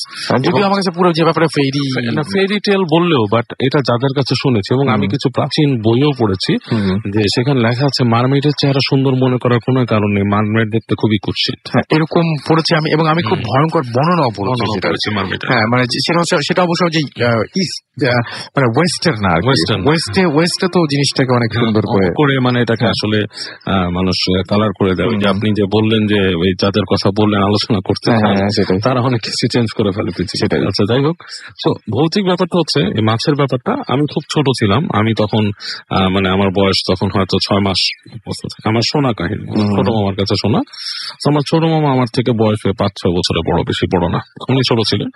তো সে খেলতে গিয়েছিল, আমি তখন আমার নানা বাড়িতে, সে পাশের যে পুকুর ছিল, আমার নানা বাড়িটা হচ্ছে আপনার ইব্রাহিমপুর এলাকাটা হচ্ছে খুব একটু তখন বেশ গ্রাম ভাব ছিল সময়। তো ওখানে একটা পুকুর ছিল, পুকুরটা নিয়ে অনেকেই বদনাম শুনেছে, অনেকেই নাকি অনেক কিছু দেখতে।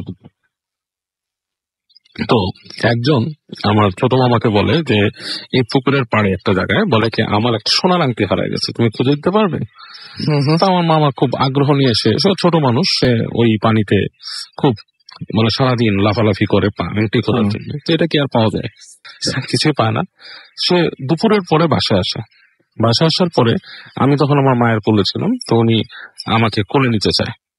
তা আমাকে যখন কোলে নিতে চায় তখন নাকি আমি খুব কান্নাকাটি শুরু করি, এবং মানে উনি কোলে নেওয়ার পর থেকে আমার কান্নাকাটি শুরু হয়, কাঁদতে কাঁদতে একদম লাল হয়ে যায়, মুখ দিয়ে ফেনা বের হয়, মানে মানে অনবরত কাঁদছি। তো এরকম সময় আমার আম্মা তখন আমাকে, এখন কোনো না পেয়ে উনি দোয়া পড়ে না, তারপরে উনি নিয়ে যায় হুজুরের কাছে, ওখানে কাছাকাছি একজন মৌলানা ছিলেন ওনার কাছে। তো উনি দেখে নাকি বলে যে ওটার মধ্যে একটা বাজে জিনিস এসে তাকে ভয় দেখাচ্ছে, এবং এটা সম্ভবত কোনো পানির জিনিস আশপাশ থেকে আসছে। তো তখন দোয়া পড়ে দেয়, এবং দোয়া পড়ার পরে কান্নাটা থেমে যায়, এবং পরবর্তীতে আমার আম্মা আমার আরেক নানার কাছে নিয়ে যায়, ওনার হাতে একটা কাইতন পড়ে দেয়, এরপর থেকে কান্নাটা থেমে যায়। তো এই মাছের ব্যাপারটা যেটা বললাম, মাছের সাথে এই জিনিসগুলো কিন্তু রাসেল ভাই রিলেটেড, এবং এর আগেও আমি আপনাকে বলেছি যে অনেক মাছ কেটে নিয়ে আসলে দেখা যায় এরকম অনেক ধরনের ঘটনা, কারণ এক ধরনের পিশাচ আছে, মাছ চাওয়া রান্নার সময়, তারপরে যে মাছ কেটে ওই যে নিয়ে যাওয়ার সময় রাস্তায় আটকানো, এরকম অনেক ধরনের পিশাচ। এটা এক ধরনের পিশাচ, এক ধরনের বাজে জিন। এরা কিন্তু এরা বাথরুম, নোংরা জায়গা, ফিল্থি জায়গাগুলো, সেটাও একটা তারা থাকে, মাছের এই পিশাচ গুলোই থাকে সেখানে, এবং এদের দ্বারা মানুষ আক্রান্ত হতেই পারে। এর জন্য ঢোকার সময় সেটাই। তো আরেকটা ঘটনা কি মানে বলতে চাচ্ছিলেন নাকি এটাই সেটা? সো এটা ছিল ঘটনা, এবং আমরা সেটা শুনলাম। থ্যাংক ইউ বাবু ভাই আপনাকে আপনার ঘটনার জন্য। আমি একটা ছোট্ট একটা ইমেল পড়ে ফেলি এই ফাঁকে, এবং আশা করছি যে এই ইমেলটাও আপনাদের অনেক ভালো লাগবে। আমাদের এখানে একজন তাহেরা সুলতান, তিনি এসে ঘটনা শেয়ার করতে চেয়েছেন, বাট তিনি তার নাম তার নামের নিচে ফোন নাম্বার দেন নাই, তো ফোন নাম্বার ছাড়া আমরা ফার্দার কন্ট্যাক্ট কিভাবে করবো আমরা বুঝতে পারছি না। আপনাকে কনফার্ম করবো কিভাবে, এবং আপনার সাথে আমরা কনফার্ম করার আগে তো কথা বলে নিতে হবে। সো আপনি আপনার অবশ্যই ফুল অ্যাড্রেস আর ফোন নাম্বারটা একটু আমাদের পাঠিয়ে দেবেন, তাহলে আপনাদের জন্য অনেক সুবিধা হবে। আমরা সেকেন্ড ঘটনায় যাচ্ছি, যেটা হচ্ছে ইমেল।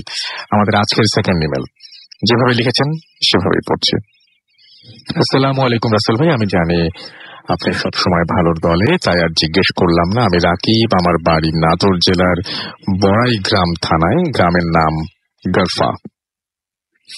আমি ভূত এফএম এর একজন নিয়মিত শ্রোতা। শুরু থেকেই আমি ভূত এফএম শুনে আসছি। কোনো কারণে কোনো এপিসোড মিস হয়ে গেলে আমি ডাউনলোড করে শুনি। ভূত এফএম সকল এপিসোড আমার সংগ্রহে আছে। ভূত এফএম এ এটা আমার সেকেন্ড ইমেল। আজ আমি যে ঘটনাটা শেয়ার করব সেটা আমার পাশের গ্রামের কেন্দ্রীয় মসজিদের মুয়াজ্জিনের সাথে ঘটে যাওয়া এক লোমহর্ষক ঘটনা। সেই গ্রামটির নাম কাটাখালী। আমাদের গ্রাম অর্থাৎ গরফা থেকে সেই গ্রামের দূরত্ব প্রায় 3 কিলোমিটার। ঘটনাটি ঘটেছিল আজ থেকে প্রায় 17 বছর আগে। সে সময় ওই গ্রামে কোনো বিদ্যুতের আলো ছিল না, বলা চলে অজপাড়া গা। মসজিদটি ছিল সেই গ্রামের কবর স্থানের পাশে। কবরস্থানটা ছিল অনেক বড় আর ঝোপঝাড়ে ভরা আর নির্জন জায়গা। মসজিদটায় যাওয়ার জন্য সেই কবরস্থানের পাশ দিয়ে ছিল একটি সরু পায়ে হেঁটে হাঁটা রাস্তা। আশেপাশে দূরে 2-1টা বাড়ি ছাড়া তেমন কোনো বাড়িঘরও ছিল না, এবং বাড়িঘর ছিল না বললে চলে। সেই সরু রাস্তার পাশ দিয়ে বয়ে গেছে রাস্তাটা ব্যবহারের একটি সরু খাল। সেই খালে তখন পানি ছিল না, পানি ছিল। ঘটনার দিন রাতে ফজরের আজান দেওয়ার জন্য সেই মুয়াজ্জিন বাড়ি থেকে বের হন, এবং তার বাড়িটি ছিল মসজিদ থেকে বেশ খানিকটা দূরে। সব সময় তিনি বাড়ি থেকে উজু করে বের হতেন। কোনো এক কারণে সেই দিন তিনি উজু না করেই বাড়ি থেকে বের হন মসজিদের উদ্দেশ্যে। তিনি মোটামুটি ভালোই একজন সাহসী মানুষ ছিলেন। সেদিন রাতে তিনি একটু আগেই বাড়ি থেকে বের হন তাহাজ্জুদের নামাজ পড়বেন বলে। তখন রাত 2টা বা 2:30। তিনি সেই পায়ে চলা রাস্তা ধরে যাচ্ছিলেন কবরস্থানের পাশ দিয়ে। হালকা হালকা জ্যোৎস্না রাত, ঝিঝি পোকার ডাক, আর মাঝে মাঝে দূরে শেয়ালের ডাক, সব মিলিয়ে এক অচেনা পরিবেশ। অচেনা পরিবেশ কেন অচেনা পরিবেশ, আমার কাছে এটা জিনিসটা বোধগম্য হলো না। গ্রামে তো এরকমই থাকে। কিছু দূর যাওয়ার পর তিনি দেখতে পান যে 10 থেকে 12 ফুট লম্বা একটি বয়স্ক লোক সাদা কাপড় পরে দাঁড়িয়ে আছে, এবং সেই চিকন রাস্তাটার ওপর সে দাঁড়িয়ে আছে। তিনি লোকটিকে দেখে প্রথমে একটু ভয় পেয়ে যান, তারপর বুকে সাহস নিয়ে পাশ কাটিয়ে যাওয়ার চেষ্টা করেন। তখন সেই লোকটি রাস্তার ওপর আড়াআড়ি ভাবে শুয়ে পড়ে, যাতে তিনি যেতে না পারেন। তখন তিনি লোকটিকে পাশ কাটিয়ে যেতে পারলেন না, এবং কারণ এক পাশে কবরস্থান আর অন্য পাশে ছিল খাল। তাছাড়া ওই মানুষরূপী যেটা শুয়ে পড়েছিল সে ছিল অনেক লম্বা। যেহেতু তাকে মসজিদে যেতেই হবে, তাই তিনি মনে সাহস সঞ্চয় করে আল্লাহর নাম নিয়ে তার উপর দিয়ে যাওয়ার চেষ্টা করলেন। তিনি যখন এক পা লোকটার গায়ের ওপর দিয়ে ওই পাশে দিয়েছেন, তখন তার অন্য পাটি 2 হাত দিয়ে ধরে ফেলল সেই লম্বা লোকটি। তিনি প্রচন্ড ভয়ে খুব ঘামছেন আর আল্লাহকে স্মরণ করতে লেগেছেন। এভাবে কিছুক্ষণ চলার পর তিনি আরো দোয়া পড়তে লাগলেন। এক সময় তিনি বুঝতে পারলেন যে তার পাটা একটু ঢিল হয়ে আসছে।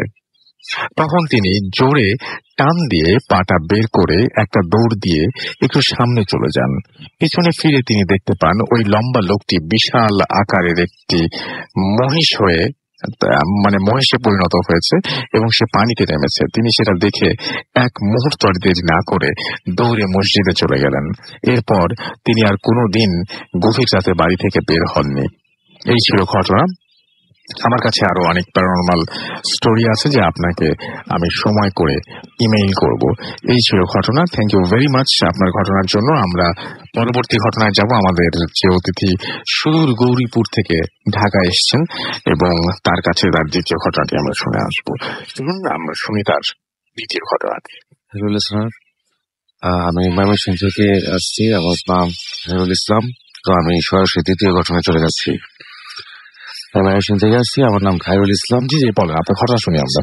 ঘটনাটি হয়েছে, আমি যার কাছ থেকে শুনেছি তার নাম মোফাজ্জল হোসেন। জি। তো ওনার বাড়ি ময়মনসিংহ জেলা গৌরীপুর উপজেলায় শাহগঞ্জ সংলগ্ন ভুটিয়াকোনা গ্রামে। তো ঘটনাটি ঘটে আজ থেকে প্রায় 5-6 মাস পূর্বে। তো উনি কোন এক কাজে, উনি পেশায় কিন্তু ব্যবসায়ী ছিল। আচ্ছা। তো কোন এক কাজে সে শাহগঞ্জ সংলগ্ন অন্য একটি গ্রাম খলক বাড়িতে যেতে হয়। তো যাওয়ার সময় তার ভাতিজা হারুনকে সাথে নিয়ে যায় আর কি। তারা মোটর বাইকে যায়। তো কাজ শেষে তাদের বাড়ি ফিরতে প্রায় রাত আনুমানিক 2টা কি 2:30 বেজে যায়। তো শাহগঞ্জ এবং ভুটিয়াকোনা আসা যাওয়ার পথে তাজপুর গ্রাম পড়ে। তাজপুর গ্রামের একটি ব্রিজ থাকে, ব্রিজ ছিল, সেটা সেই ব্রিজ নিয়ে অনেক প্যারানরমাল ঘটনা অনেক শোনা যায়। মুফাজ্জল ভাইও অনেক ঘটনা শুনেছিল, কিন্তু সে কখনো ভাবেনি যে তার সাথে এরকম কোনো কিছু করতে পারে, কারণ সে প্যারানরমাল বিষয়ে বিশ্বাসী ছিল না। তো সঙ্গত কারণে রাত্রে যখন সে আসছিল, এইসব ঘটনা তার মাথায় কাজ করছিল যে ব্রিজের কাছাকাছি আসার পরে তার ভিতরে একটু ভয়ও কাজ করছিল। তো ব্রিজের একসময় ব্রিজের উপর ওঠার পরে মানে অনাকাঙ্ক্ষিত ভাবে তার মোটর বাইকটি স্টার্ট বন্ধ হয়ে যায়। তো স্বাভাবিকভাবে সে একটু নার্ভাস ফিল করে। তো সে বাইক থেকে নেমে ভাতিজা হারুনকে নিয়ে বাইকটা চেক করার চেষ্টা করে যে কি সমস্যা হলো। তো স্টার্ট দেওয়ার চেষ্টা করছেন, স্টার্ট হচ্ছে না। তো হঠাৎ ওই দিন পরিবেশটা ছিল অনেকটা পূর্ণিমার রাত, জ্যোৎস্না ছিল। তো মোটামুটি আশেপাশে পরিবেশটা ভালোই দেখা যাচ্ছিল। তো মূল ঘটনা বলার আগে আমি আর ব্রিজের একটু বিবরণ দিয়ে যাচ্ছি যে শাহগঞ্জ থেকে যে রাস্তাটি আপনার চাঁদপুর ব্রিজ অব্দি আসে সেটা শেষ হয় এবং ব্রিজের অপর প্রান্ত থেকে ভটিয়ারকোনা এবং তাজপুর দুই দিকে 2টা রাস্তা চলে যায়। আচ্ছা। তো ব্রিজ এবং 2 রাস্তার মধ্যবর্তী স্থান 0 পয়েন্ট, যেটা আমি আপনাকে বোঝানোর জন্য বলছি। তো শাহগঞ্জে ব্রিজের এক প্রান্তে মুফাজ্জল ভাই এবং তার ভাতিজা হারুন বাইকের পাশে ছিল। তার বাইকটাকে চেক করার চেষ্টা করতেছিল যে ঠিক করার জন্য। তো হঠাৎ মুফাজ্জল ভাইয়ের দৃষ্টি পড়ে ব্রিজের মধ্যবর্তী স্থানে। তো হঠাৎ কি একজন অবয়ব ব্রিজের উপর দেখা গেল, সে পিছনের সাইডে দেখা অনেকটা মহিলাদের মতো তো হেঁটে যাচ্ছে। তখন মুফাজ্জল ভাই একটু ভয় পেয়ে গেল, ভাবলো সে তার উপস্থিত জ্ঞান যখন চালু করলো তখন সে চিন্তা করলো কেউ যদি তার সামনে দিয়ে যায় তাহলে তো পিছন থেকে আসতে হবে, মাঝ বরাবর তো কেউ আসতে পারে না, আর সামনে দিয়েও আসলে দেখা যাবে। তো আবার সে খেয়াল করছিল ভালো করে আমার পিছন থেকে কেউ আমাকে ক্রস করে যায়নি। তো ব্রিজের মাঝখানে হঠাৎ করে কে আসলো, মানে এইসব ভেবে সে একটু ভয় পেয়ে গেল। তো সে নিষ্ফল চোখে তাকিয়ে থাকলো, আর তার ভাতিজা হারুনের বয়স কম ছিল যার কারণে তাকে একটু বুঝতে দেয়নি বিষয়টা, যেন ভয় পেয়ে যেতে পারে এই কারণে। তো সে চুপচাপ দেখতে থাকে বিষয়টা। তো এক সময় এই অবয়বটি এই 2 রাস্তা এবং ব্রিজের 0 পয়েন্টের ওখানে দাঁড়ায়। এক পলকে মুফাজ্জলের দিকে মাথা ঘুরে তাকায়। তখন তার মানে অবয়বটা দেখে মুফাজ্জল খুব ভয় পেয়ে যায়। তো অবয়বটা এরকম ছিল যে তার শ্বাসের গর্জনটা অনেকটা বাঘের গর্জনের মতো শোনা যাচ্ছিল এবং চোখগুলো ছিল রক্তলা আগুনের মতো। হ্যাঁ, এই অবস্থা দেখে মানে মুফাজ্জল ভাই ঠিক থাকতে পারে না, মানে দৌড় পড়তে শুরু করে যেমন জানে উনি, এবং ভয়ে কাঁপতে কাঁপতে বাইকে অনবরত স্টার্ট দেওয়ার চেষ্টা করতে থাকে। তো এক পর্যায়ে আল্লাহর রহমতে বাইকে স্টার্ট নেয়, আর বাইকের ফ্ল্যাশ লাইটটা চালু হওয়ার পরে সে দেখে যে তার অবয়বটি নেই। তো সে তাড়াহুড়ো করে তার তখনও খেয়াল ছিল যে তার ভাতিজা হারুন বাইকে উঠেছিল। তো সে বাইক এক সময় ব্রিজ ক্রস করে সে চলে যায়। জি। কিছু দূর যাওয়ার পরে এক সময় মুফাজ্জল ভাই তার ভাতিজাকে নাম ধরে ডাকে। তো সাড়া না পেয়ে ঘাড় গড়িয়ে পিছনে সিটে চায়, দেখে যে ভাতিজা হারুন নেই। তো সে ঘাবড়িয়ে যায় এবং বাধ্য হয়ে আবার ব্রেক করে চলে আসে ব্রিজের কাছে। তো পরে তো ব্রিজে যাওয়ার সাহস পায় নাই। পরে এলাকাবাসীকে সে ডাকাডাকি করে এবং গাড়িতে হর্ন বাজাতে থাকে। তো এলাকাবাসী ছুটে আসার পরে বিস্তারিত খুলে বলে এবং এলাকাবাসীকে নিয়ে সে ব্রিজের উপর হারুনকে অজ্ঞান অবস্থায় পায়, সে 0 পয়েন্টের উপর। তো হারুনকে পাশে একটা বাড়িতে নিয়ে গিয়ে জ্ঞান ফেরায় এবং তাকে জিজ্ঞাসা করে কি হয়েছিল। তারপরে যা বলে এরকম যে চাচা যখন মুফাজ্জল ভাই যখন হোন্ডা দিয়ে স্টার্ট করে চলে যাচ্ছিল, তখন তাকে রেখে চলে গেছিল। তার পিছন তার হারুন ভাতিজা ডাক ছিল, কিন্তু সে শুনতে পায়নি। তো রাসেল ভাই, এই ছিল ঘটনা। ওকে, থ্যাংক ইউ ভেরি মাচ। আমরা একটা ছোট্ট বিরতি নিব। বিরতির পরে আমরা একটা অডিও ক্লিপে যাবো এবং তারপরে আবারও ফিরে আসবো। সেই পর্যন্ত আশা করছি আপনারা আমাদের সঙ্গে থাকবেন। স্টে টিউনড রেডিও ফুর্তি এন্ড ডোন্ট স্টপ দ্য ফুর্তি। Bhoot FM, tonight comes alive with Graminphone.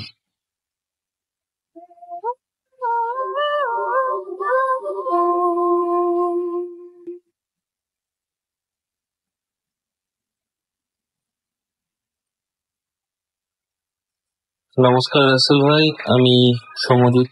আমি অ্যাকচুয়ালি ইন্ডিয়া থেকে, but last around 2 or 3 years I am in US. তো আমি অনেকদিন থেকে ভূত এফএম শুনছিলাম। তো কিছুদিন আগে আমার এক কলিগের কাছ থেকে আমি একটা ঘটনা জানতে পারি। তো আমি ভাবলাম যে এই ঘটনাটা সবার সাথে শেয়ার করা উচিত। তো আমার যে কলিগ, তার নাম উজ্জ্বল, ওরা যখন খুব ছোট ছিল, ক্লাস আই থিঙ্ক 3-4-এ, তখন ওরা ওয়েস্ট বেঙ্গলের উত্তর 24 পরগনার বসিরহাট বলে একটা জায়গা থাকে। বসিরহাটের মালতীপুর গ্রামটার নাম ছিল মালতীপুর। তো ওই গ্রামটার আগে একটু বলে নি গ্রামটার সম্বন্ধে, যে তাহলে একটু আইডিয়া পাওয়া যাবে। ওখানে গ্রামটা মোটামুটি 2টো পাড়া ছিল, একটা উত্তর পাড়া, দক্ষিণ পাড়া। তো আমার এই বন্ধু উজ্জ্বলরা ওরা থাকতো উত্তর পাড়ায়। উত্তর পাড়ার একদম শুরুর বাড়িটা ছিল ওদের, এবং উত্তর পাড়ার ঢোকার মুখে ঠিক ওদের বাড়িটার পরেই একটা শ্মশান শুরু হয়েছিল। তো ওদের বাড়িটাতে ওই জন্য যখন ওরা ফার্স্ট বাড়ি ভাড়া নেয়, তখন সবাই মানা করেছিল যে ওই বাড়িতে যেতে মানা করেছিল, কারণ সবাই বলতো যে ওই বাড়িটা অনেক কম দামে ভাড়া নিচ্ছে, তাহলে নিশ্চয়ই কিছু একটা আছে। এবং উত্তরপাড়া থেকে বেরোনোর পর একটা অনেকটা রাস্তা যেতে হয়, এবং রাস্তার দুই ধারে বেসিক্যালি ওই যে গ্রামটা, সেটা মাছ চাষ এসব করা হতো। অনেকটা রাস্তা যাওয়ার পর আরেকটা যে দক্ষিণ পাড়াটা শুরু হয়, এবং দক্ষিণ পাড়ার প্রথম বাড়িটা নিয়ে গল্পটা, এবং সেটা আমি কিরকম পরে বলবো। এবং দক্ষিণ পাড়ার ওই বাড়িটার আশেপাশে তেমন আর কোনো বাড়ি ছিল না, অনেকটা গিয়ে ওই বাড়িটা একদম চারপাশটা অনেকটা ফাঁকা। তারপর গিয়ে বাকি দক্ষিণ পাড়া পল্লীটা শুরু হয়েছে। এবার এই যে বাড়িটার কথা বলা হচ্ছে, দক্ষিণ পাড়ার প্রথম বাড়িটা, এই দক্ষিণ পাড়ার বাড়িটাতে একজন মহিলা, তার 4টে ছেলে ছিল। 4জন ছেলেকে নিয়ে থাকতেন ওখানে। তো এবার কেন থাকতেন, ওই বাড়িটাই ওনারা কেন ভাড়া নিয়েছিলেন, তার একমাত্র কারণ ছিল ওই মহিলার যিনি স্বামী, ওনার আসলে দুটো বিয়ে ছিল। তো উনি প্রথম বিয়ে করেন, এবং তারপর এখানে আরেকটা বিয়ে করে এই মহিলার সাথে ওনার 4টে সন্তান হয়। কিন্তু ওনার স্বামী মারা যান যখন, তখন ওনার স্বামীর সমস্ত ওই পেনশনের টাকা বা সমস্ত কিছু ওনার প্রথম বউ পেত। ওই জন্য এই মহিলা কিন্তু খুব অভাবে এনার কাটতো, দিন আনি দিন খাই, এরকম একটা অবস্থা। এবার এই 4টে ছেলের মধ্যে যে মেজো ছেলে ছিল, সে আমার ওই বন্ধু উজ্জ্বলের সাথে ও খেলা করতো। এবং বাড়িটার একটু বর্ণনা দিয়ে দিই। বাড়িটা হচ্ছে রাস্তা থেকে একটু ঢুকে, এবং বাড়িটার সামনে অনেকটা ফাঁকা জায়গা, এবং সেখানে প্রায় 2টো আম গাছ এবং 4টে কাঁঠাল গাছের মতো ছিল। ওই জন্য রাস্তা থেকে বাড়িটার ভিতরে খুব একটা ভালো করে দেখা যেত না, এবং লোকজন একটু ওই জায়গাটা একটু অ্যাভয়েড করতো। একটু গাছগাছালি প্রচুর বাড়িতে বলে একটু অন্ধকার দিনের বেলাতেও একটু অন্ধকার হয়ে থাকে। তো ঘটনাটা ঘটে একদিন, উজ্জ্বলের মুখে যে আমি শুনলাম, অনেকদিন ধরে, প্রায় 2-3 দিন ধরে ওই মেজো ছেলে ও খেলতে যাচ্ছিল না। তো হঠাৎ করে প্রায় 3 থেকে 4 দিন পর হঠাৎ করে উজ্জ্বলরা খবর পায় যে ওখানে কিছু একটা অঘটন ঘটেছে ওদের বাড়িতে। তো যথারীতি গ্রামে যেটা হয়, একটা বাড়িতে কিছু একটা অঘটন ঘটলে সবাই মিলে সেখানে গিয়ে মানে দেখতে ছুটে যায় যে কি হয়েছে বেসিক্যালি। তো উজ্জ্বলরাও গিয়েছিল এবং ওখানে গিয়ে দেখে যে ওরা খুব বাজে একটা সিচুয়েশন, মানে কেউ রাতের বেলা কোনো একজন আততায়ী এসে বাড়ির মধ্যে চারজন মানে 4টে সন্তানের মা টোটাল 5জনকেই খুন করে রেখে গেছে এবং খুব মানে মর্মান্তিক ভাবে তাদের মেরে ফেলা হয়েছিল। মানে প্রত্যেককে গোটা বাড়ি ঘর জুড়ে একটা ধস্তাধস্তির চিহ্ন এবং মানে চারিদিকে রক্ত, এবং বোঝা যায় যে ওরা বাঁচার প্রচন্ড চেষ্টা করেছিল, কিন্তু মানে কিছু একটা ওদের মানে কেউ একজন যিনি এসেছিলেন তিনি খুব নির্মম ভাবে ওদের হত্যা করেন এবং প্রত্যেকের গলাটা মানে একদম মানে ঘাড় মটকে দেওয়া যেটাকে বলে, মানে গলাটা পুরো উল্টো দিকে ঘোরানো প্রত্যেকটা মৃত দেখে। তো মানে ওখানে উজ্জ্বলরা ওটা দেখে এবং তারপর অবভিয়াসলি ওটা নিয়ে পুলিশের অনেক কেস শুরু হয়েছিল এবং ওরা মানে রাত্রেবেলা পুলিশ গাড়ি নিয়ে ঘুরতো এবং পুরো জায়গাটাকে টহল দিত যে মানে আততায়ীকে খুঁজে বার করার জন্য। কিন্তু ওরা তেমন কাউকে পাচ্ছিল না, মানে তদন্ত করে খুব একটা পাচ্ছিল না। হঠাৎ করে এরকম একটা মানে আলাদা একটা মানে কারোর সাথে ওদের কোনো শত্রুতা ছিল কিনা সেটা নিয়েও মানে কেউ বলতে পারছিল না, একটু আলাদা আলাদাই থাকতো। তো এরকম যখন ঘটনাটা, তখন সবার মধ্যেই কিন্তু একটা মানে অস্বস্তি কাজ করতো যে ওরকম বাড়িতে একটা 4টে খুন হয়েছে। তো একেতেই বাড়িটা ওই গাছগাছালি নিয়ে অনেক অন্ধকার হয়ে থাকতো, তা লোকজন অ্যাভয়েড করতো। এখন তো লোকে আরো অ্যাভয়েড করতে শুরু করলো, মানে ওই বাড়ির সামনে দিয়ে যাওয়া। এবং সবাই কি করতো, রাত্রেবেলা কেউ যদি ওই বাড়িটার সামনে দিয়ে পাস করতো তখন ওরা ওয়েট করতো, মানে এক একজন ওয়েট করতো, আরো 2-3 জন এলে একসাথে দল বেঁধে ওরা ওই রাস্তাটুকু ক্রস করতো। তো এরকম করে চলছে, লোকের মধ্যে একটা ভয় আছে। তো এরকম একদিন রাত্রে হঠাৎ করে একজন পুলিশ উনি টহল দিচ্ছিলেন, তো টহল দিতে দিতে দেখলেন যে ওই বাড়ির সামনে একজন রিক্সাওয়ালা একটা রিক্সা নিয়ে দাঁড়িয়ে আছে। তো বেসিক্যালি এটা একটু আনইউজুয়াল, কারণ ওখানকার পাড়ার যে লোকজন তারা তো সবাই জানে যে এই বাড়িতে এরকম একটা ঘটনা এবং সবাই ভয় পাচ্ছে। তো তার মধ্যে একটা রিক্সাওয়ালা ওরকম ভাবে হঠাৎ করে দাঁড়িয়ে থাকতে দেখে পুলিশটা তার কাছে এগিয়ে যায় এবং পুলিশের গাড়ি জিজ্ঞাসা করে যে কি ব্যাপার, তুমি এখানে দাঁড়িয়ে আছো কেন এত রাতে? তখন রিক্সাওয়ালা যেটা বলে তাতে মানে পুলিশ তো একটু মানে হতচকিত হয়ে যায়। রিক্সাওয়ালার বক্তব্য অনুযায়ী যে ও এই পাড়ায় নতুন রিক্সা চালাতে এসছে কিছুদিন আগে, তো ও এখান দিয়ে পাস করছিল যখন রাতের বেলা, তখন একজন মহিলা ওখানে দাঁড়িয়েছিলেন বাড়ির সামনে ঠিক, এবং ওই মহিলা হাত দেখিয়ে দাঁড়াতে বলে রিক্সাকে, এবং রিক্সাওয়ালা যখন জিজ্ঞাসা করে কোথায় যাবেন, তখন মহিলা খুব মানে ভীত সন্ত্রস্ত একটা গলায় বলেন যে আমাকে মালতীপুর, আমি খুব বড় বিপদে আছি, আমাকে মালতীপুর স্টেশন যেতে হবে, আমার 4টে ছেলে ঘরের মধ্যে ঘুমোচ্ছে, তো আপনি প্লিজ আমাদের নিয়ে চলুন এবং আমি মানে আমার ছেলেদের আমি তাহলে নিয়ে আসি। তো এটা শুনে রিক্সাওয়ালা তখন দেখেছে যে একজন মহিলা অত রাত্রেবেলা উনি ওরকম ভয়ের মধ্যে আছেন, একটু হেল্প করা দরকার। উনি তখন ওখানে দাঁড়িয়েছিলেন মহিলাকে হেল্প করার জন্য, এবং মহিলা বলে গেলেন যে আমি আমার ছেলেদের নিয়ে আসছি। এবার বেসিক্যালি রিক্সাওয়ালাটা ওই মহিলা ফিরে আসার জন্য ওয়েট করেছিল। তো মহিলা ভেতরে যান, তারপর আর ফেরেননি। তো উনি ততক্ষণ ওখানে দাঁড়িয়ে ওয়েট করছিলেন। এবার তো পুলিশ তো এসে সঙ্গে সঙ্গে ওকে বলে যে কোনো দরকার নেই, তুমি চলো এখান থেকে, কোনো ভাড়া নিতে হবে না তোমাকে। তখন ও বলে যে মহিলা খুব বিপদে আছেন, বলে ঠিক আছে বিপদ হলে আমরা বুঝবো, আমরা পুলিশ, তুমি ইমিডিয়েটলি আমাদের সাথে পুলিশ স্টেশনে চলো। তো রিক্সাওয়ালাটাকে ওদেরই মানে ওই পুলিশ যে কন্ট্রোলিং ভ্যান, ওর সাথে ধীরে ধীরে ওরা নিয়ে যায়। তখন রিক্সাওয়ালাটা কিছুই জানে না যে ওই বাড়িতে কি ঘটেছে। ওখানে পুলিশ স্টেশনে যাওয়ার পর পুলিশ ওকে জিজ্ঞাসা করে যে তুমি কি শুনেছো যে বাড়ি এখানে এই মালতীপুরে একটা খুন হয়েছে, এক মহিলা এবং 4 জন? বলছে হ্যাঁ, আমি এখানে কয়েকদিন হলো এসেছি রিক্সা চালাতে, তো আমি শুনছিলাম বটে যে এরকম একটা খুন টুন হয়েছে কোথাও। তো তাতে পুলিশ যখন ওকে বলে যে তুমি যে বাড়ির সামনে দাঁড়িয়েছিলে এবং সেটাই হচ্ছে সেই বাড়ি, এবং সম্ভবত তুমি যার সাথে কথা বললে, যে মহিলার সাথে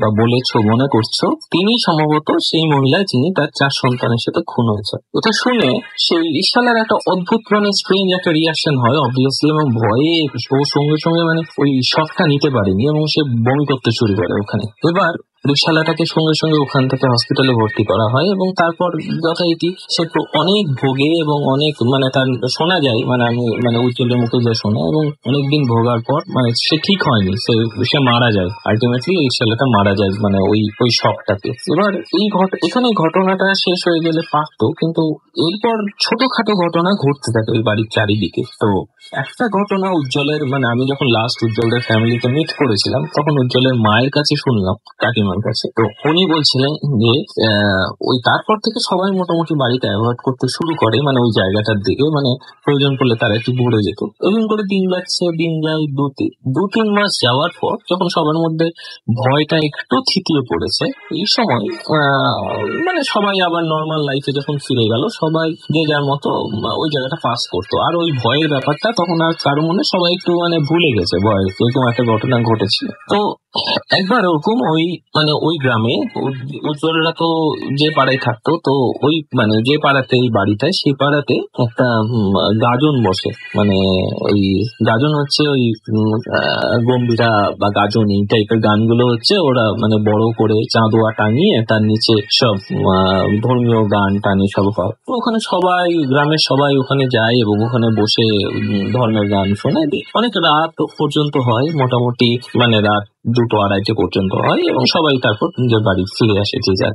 তো উজ্জ্বলের একবার ওরকম ওখানে গাজন হচ্ছে, তো উজ্জ্বলের মারা তো ওরা তো অন্য পাড়ায় থাকে, তো ওরা ওই দক্ষিণ পাড়ায় যাওয়ার জন্য, রাত তখন হয়ে গেছে মোটামুটি 12টা 12:30। তো উজ্জ্বলের ভাই এরা সব বাড়িতে ঘুমোচ্ছে। তো উজ্জ্বলের মা উনি কাকুকে বললেন, মানে ওনার স্বামীকে বললেন যে চলো আমরা একটু, এরা তো ঘুমোচ্ছে, আমরা একটু গান শুনি। তো ওরা মোটামুটি রাত্রেবেলা দুজন মিলে হাঁটতে হাঁটতে ওরা মানে গিয়েছেন। তো এবার গাজন যেখানে হচ্ছে, যে বাড়িটাই মানে যারা অর্গানাইজ করেছে ব্যাপারটা, তো সেই বাড়িতে যাওয়ার দুটো রাস্তা আছে। একটা রাস্তা হচ্ছে মানে ওই দক্ষিণ পাড়ার সামনে দিয়ে ঘুরে একটা যায়, আর আরেকটা শর্টকাট রাস্তা আছে যেটা যায় হচ্ছে মানে একটু গাছগাছালি, মানে একটা জঙ্গলের মধ্যে দিয়ে, সেটা হচ্ছে আবার পরে এই যে এই বাড়িটা যেখানে এই অঘটনটা ঘটেছিল তার পেছন দিক। তো ওরা যাওয়ার সময়, উজ্জ্বলের মা এবং বাবা ওরা যাওয়ার সময় কিন্তু গেছেন হচ্ছে ঘোড়া রাস্তাতে। ওখানে গিয়ে ওরা গান শুনেছেন মোটামুটি অ্যারাউন্ড 1টা-2টো পর্যন্ত।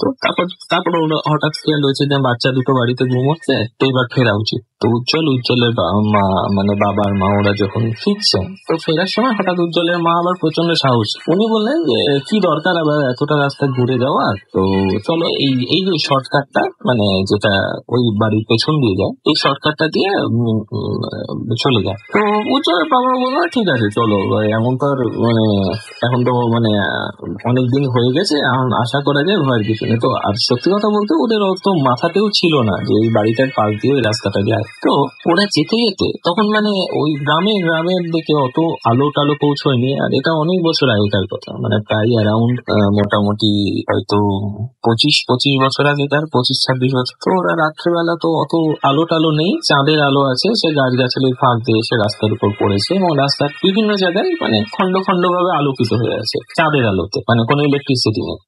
ওরা দুজনে মিলে স্বামী স্ত্রী কাকু কাকিমা ওরা গল্প করতে করতে রাস্তা দিয়ে আসছেন।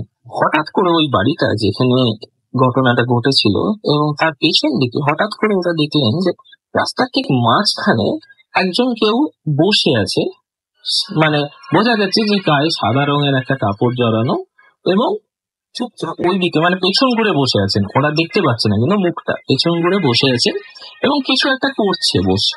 তো এটা শুনে তো মানে ওরা হঠাৎ করে থমকে যান। একে রাস্তা মানে রাত্রেবেলা, অত রাত এইটার সময়, তার উপর ওরকম মাঝ রাস্তায় বসে হঠাৎ ওরকম করে কেউ কিছু করছেন। তো বেসিক্যালি উজ্জ্বলের বাবা সামনে ছিলেন, তো উনি ভেবেছেন হয়তো কোনো মহিলা রাস্তার মধ্যে বসে বাথরুম করছে, ওই জন্য উনি হঠাৎ করে ঘুরে যান। ঘুরে গিয়ে উজ্জ্বলের মাকে বলেন যে ওখানে একজন মহিলা মনে হয় বসে আছেন, তো আমরা যদি ওই দিকে, এখন উনি যদি আমাদের আওয়াজ পান, তুমি খুব একটা বাজে একটা অস্বস্তিকর পরিস্থিতিতে পড়বেন, তো একটু দাঁড়িয়ে যাও, আমরা তারপর যাবো আমরা। ওই উজ্জ্বলের মাও যথারীতি দাঁড়িয়ে যান ওখানে। কিন্তু ওরা বেশ কিছুক্ষণ দাঁড়িয়ে থাকার পর, প্রায় মোটামুটি 1.5-2 মিনিট দাঁড়িয়ে থাকার পরও মহিলার ওঠার কোনো লক্ষণ ওরা দেখতে পেলেন না। উনি কন্টিনিউয়াস ওখানেই বসে আছেন এবং পেছন ঘুরে, এবং কি করছেন সেটা এরা এই দিক থেকে বুঝতে পারছেন। ওরা তখন পেছন থেকে আওয়াজ দেয় যে কে বসে আছেন ওখানে, এরকম বলে আওয়াজ দেয়।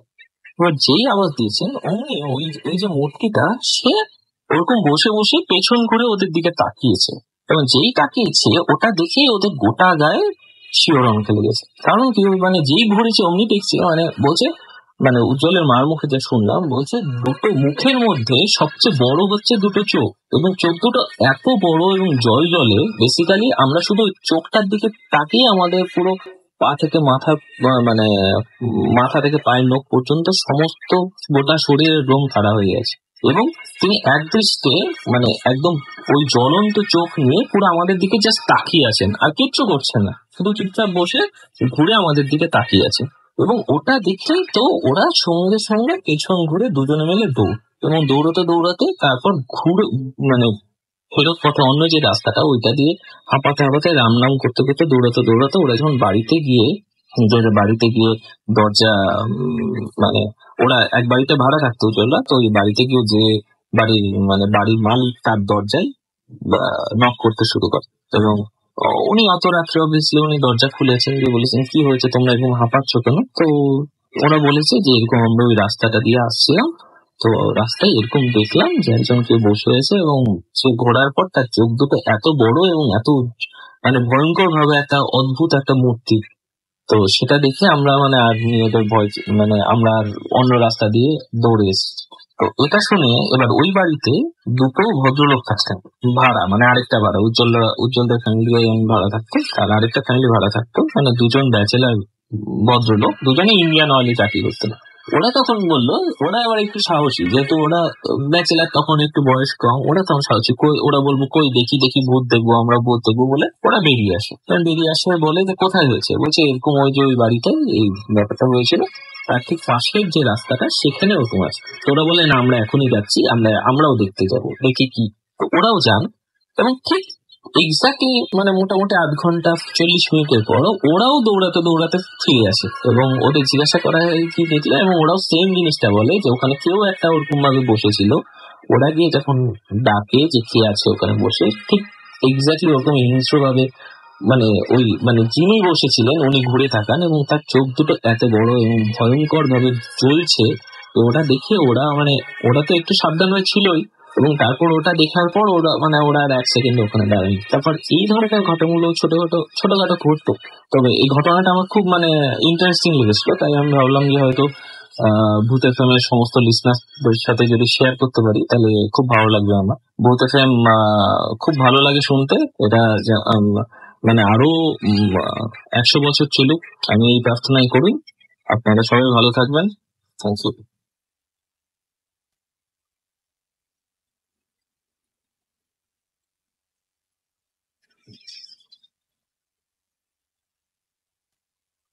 Yes, the night comes alive with Gramin Phone. শুনছেন সবসময় ভিডিও ফুড 8.2 FM। আমি রাসেল আছি সাথে, আমার সাথে হচ্ছে মাসুম ভাই এবং আজকের অতিথিরা, এবং আমি প্রথমেই চলে যাব আমাদের আরো একজন অতিথির কাছে। আপনার দুটো ঘটনা ছিল, তার মধ্যে আপনার সেকেন্ড ঘটনাটা আমরা আগে শুনি। একটু কাছে এসে কথা বলতে হবে, আপনার সেকেন্ড ঘটনাটা আমরা আগে শুনি। Hello listener, this is Raj from Dhanmondi.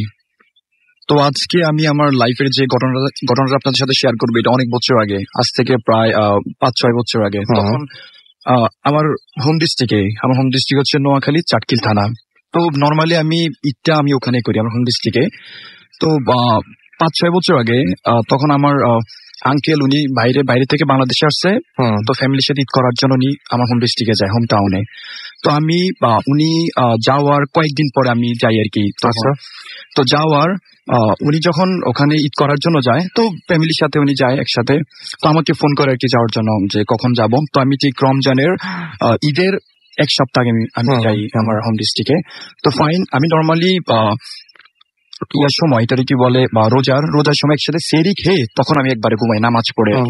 তো ওই দিনে একই রকম ছিল। তো আমি সেরি খেয়ে সারা রাতে আর ঘুমাই নাই, একসাথে মোবাইল কিছু মিউজিক শুনে আমি কি করলাম, সেরি খেয়ে তারপর শুইলাম। একটু পরে আমরা ইফতারের পরে ডিনার করে আপনি একদম মাঝখানে না ঘুমিয়ে একদম সেহরি খেয়ে তারপরে সেরি খেয়ে আমি একবারে ঘুমাই। তো হঠাৎ করে আমার ফোনে ভাইব্রেশন হচ্ছে, যে আমি দেখলাম আমার চাচা ফোন দিচ্ছে বারবার। আমি বললাম এই টাইমে কেন ফোন দিবে? পরে আমি ফোনটা রিসিভ করলাম, আমাকে বলতেছে যে তুই কই? আমি বললাম যে আমি তো ঘুমাচ্ছি, বা একটু আগে সেরি খেলাম, বলে একটু বাসায়। তো আমি বললাম যে আচ্ছা ঠিক আছে, আসতেছি, কোনো সমস্যা? মনে হচ্ছে সামথিং হ্যাপেন্ড, ওনার কথার এক্সপ্রেশন গুলো এরকম ছিল। ঠিক আছে ফাইন, আমি আসতেছি। তো ওই দিন আবার আমার বাসায় আমার একটা কাজিনও ছিল আমার সাথে, ভিতরে কি বলে। তো আমরা গল্প করতে করতে একসাথে গল্প করলাম, তো দুইজন একসাথে ঘুমাইলাম। যখন আমার আঙ্কেল আমাকে ফোন দিচ্ছে, পরে আমি গেলাম ওনাদের বাসায়। তো আমার রুমের যেই জানালাটা ওটা বরাবর উনারদের রুম আর কি। তো আমি ঘুরে আগে ওনাদের মেইন দরজাতে না গিয়ে আগে আমি জানালাটা আমি নক দিচ্ছি খোলার জন্য। তো যখন আমি জানলাটা নক দিলাম, আমার চাচা উনি জানলাটা খুলে আমাকে বললো, আমি বললাম যে কি ব্যাপার, কি হয়েছে? তো উনি বলে যে দেখ। তো আমি দেখলাম যে ঠিক বেডের উপরে আমার চাচি উনি শুয়ে আছে, বাট মনে হচ্ছে একটু অ্যাবনর্মাল। আমি বললাম যে কি হয়েছে? বলে যে ভিতরে। তো আমি বাসার ভিতরে গেলাম, রুমে ঢুকলাম, আমি দেখলাম যে একটু পরে দেখলাম যে আমার চাচি উনি না মানে অ্যাবনর্মাল অ্যাটিটিউড করতেছে, মানে এমন ভাবে উঠতেছে বেড থেকে, মনে হচ্ছে মানে 1-2 কেজিস কোনো কিছু যেরকম মুভ অন করলে ততটা ইজিলি উনি মুভ করতেছে। পরে উনি একটু পরে উঠতেছে, আবার খুব লাফ দিয়ে আবার বেডের মধ্যে পড়ে যাচ্ছে, কি এক অবস্থা। মাঝে মাঝে উনি হাত পা গুলা খুব মুভ করতেছে। তো আমরা খুব ভয় পাচ্ছি আর কি বারবার। এমন হচ্ছে যে আমরা 3 জনকে উনি রুম থেকে বের হয়ে যাবে, এরকম একটা অবস্থা আর কি। তো তারপর আমার সাথে আমার যে কাজিনটা ছিল, ও আবার মাদ্রাসার লাইন থেকে পড়াশোনা করছে, তো কোরআন হাদিস খুব ভালো জানে আর কি। তো সূরা পড়তেছে, সূরা ইয়াসিন, তারপর আয়াতুল কুরসি, আরো কিছু সূরা পড়তেছে, কিন্তু কোনোভাবেই ওটা রিলিফ হচ্ছে না, আরো বেশি অ্যাগ্রেসিভ, মানে রুম থেকে বের হয়ে যাবে। পরে সাথে সাথে কি করলাম, মসজিদের যে হুজুর ছিল ওনাকে ফোন করলাম, তো উনি একটু পরে আসলো। ও এর ভিতরে একটু হয়েছে কি রাসেল ভাইয়া, সেটা হচ্ছে যে আমাকে আমার যে কাজিনটা বললো যে কোনো কিছু হাড্ডি নিয়ে আসতে বাইরে থেকে। তো আমি কি করলাম লাইট দিয়ে, আমি খুব ভয় পাচ্ছি এই জন্য যে ওইটা যদি আমাকে প্রসেস করে তাহলে আমি কি করবো, এই একটা ভয়ে। তারপর আমি লাইট নিয়ে বের হইলাম, অনেক খোঁজাখুঁজি পরে একটা হাড্ডি আমি নিয়ে আসলাম হাতে করে। পর উনার মুখের মধ্যে যখন দিলাম, তখনই উনি চিৎকার, এত জোরে চিৎকার করতেছে, মনে হচ্ছে যেন পুরাটা বিল্ডিং উনি ভেঙে ফেলবে, এরকম অবস্থা আর কি। আমাদের রুম থেকে বের হয়ে যাচ্ছে। তারপর আমরা রুমের ভিতরে লক করে আমরা 3 জন ভিতরে বসে আছি, আমি, আমার কাজিনটা, আমার চাচা, ঠিক আছে। আর উনার এরকম অ্যাবনর্মালিটি গুলো দেখতেছি। তো একটু পর হুজুর আসলো, মসজিদের হুজুর আসলো, কিন্তু হুজুরও অনেকভাবে ট্রাই করতেছে, কোনোভাবে উনি অনেক দোয়া দুরুদ অনেক কিছু জারফুক যেটাকে বলে আর কি, অনেক ট্রাই করতেছে, কোনোভাবে উনি আবার নর্মাল হচ্ছে না। তো ফাইনালি কি করলো, হুজুর আরেকজন যারা এক্সারসাইজ করে আর কি, ওরকম ইসলামিক টিচার খুব ভালো, অনেক দূরে থাকে, ওনাকে ফোন করছে। তো উনি আস্তে অলরেডি প্রায় সকাল 6:30 বা 7 AM। তারপর উনি আসলো, উনি এসে তারপর অনেক দোয়া দুরূপ পড়ে অনেক কিছু করে তার ফাইনালি ওটা রিলিভ করে আর কি ওনার থেকে, বডি থেকে। তো রিলিভ করার পরে উনি কি করে, তো জিজ্ঞেস করে আর কি যে কিভাবে হয়েছে। তো বলে যে আমি পুকুরে নর্মালি আমার চাচি উনি কি করে অন্যান্য দিন সেরি খেয়ে অজু করে কোরআন শরীফ পড়ে তারপর নামাজ পড়ে, কিন্তু আনফরচুনেটলি উনি কি করছিল, অন্যান্য সময় ওয়াশরুমে অজু করে, কিন্তু এইবার ওয়াশরুম না করে ওনাদের বিল্ডিং এর পাশে একটা অ্যাবান্ডন একটা পুকুর আছে, ওই পুকুরে উনি অজু করতে গেছে, ওখান থেকে ওনাকে প্রসেস হয়েছে আর কি। তো বলে যে ঠিক আছে, এটা তুমি কোত্থেকে তোমাকে ধরছে? বলে যে আমাকে যে পুকুর পাড়ে গত 5 বছর আগে আমি ছিলাম, তারপর আমি আবার আসছি, আমি যাবো না।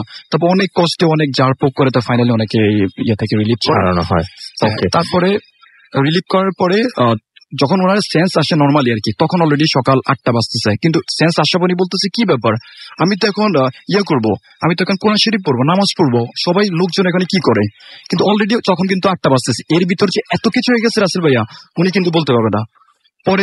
পরে উনি প্রচুর কান্নাকাটি করতেছে, ওনার পুরোটা বডি প্রচুর ফেইন করতেছে, হাত ফেইন করতেছে। পরে ওই হুজুরের সাথে আমি গিয়ে ওনার জন্য তাবিজ আনি অনেক দূর থেকে এনে, তারপর তাবিজটা করার পরে আস্তে আস্তে এটা খুব ঠিক হয়েছে।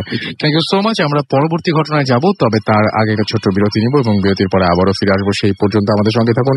যারা আমাদের ইমেল করে ঘটনা পাঠাতে চান তারা চলে যান আমাদের ইমেল অ্যাড্রেসে। আমাদের ইমেল অ্যাড্রেস হচ্ছে bhutfm@radiofurti.fm, which is bhutfm@radio.fm।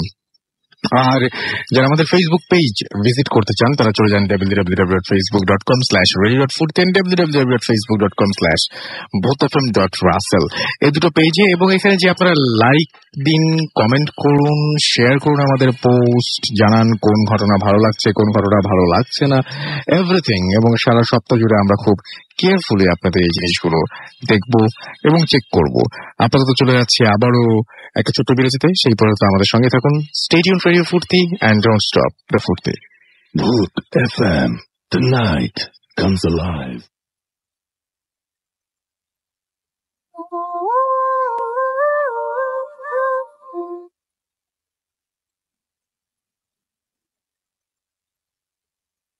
Yes, the night comes alive with গ্রামীণ ফোন। শুনছেন সবসময় রেডিও ফুর্তি 8.0 FM। আমি রাসেল আছি, সাথে আমার সাথে রয়েছে মাসুম।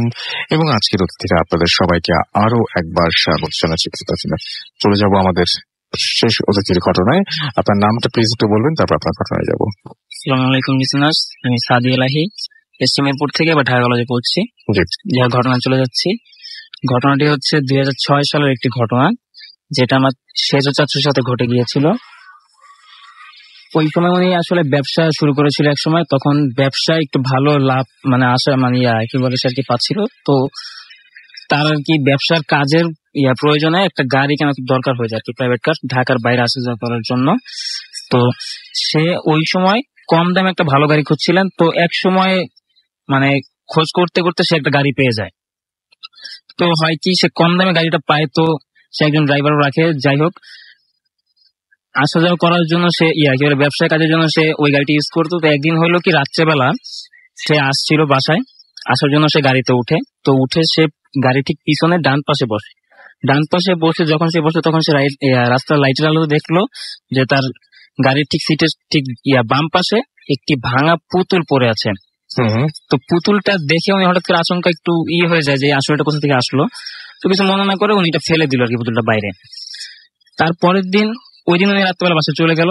তো ক্লান্ত ছিল, ঘুমিয়ে পড়লো। সকালবেলা উঠে আবার যখন অন্য কাজের জন্য আবার যখন গাড়িতে আসলো, এসে দেখলো যে ওই পুতুলটি আবার ওই একই জায়গায় পড়ে আছে।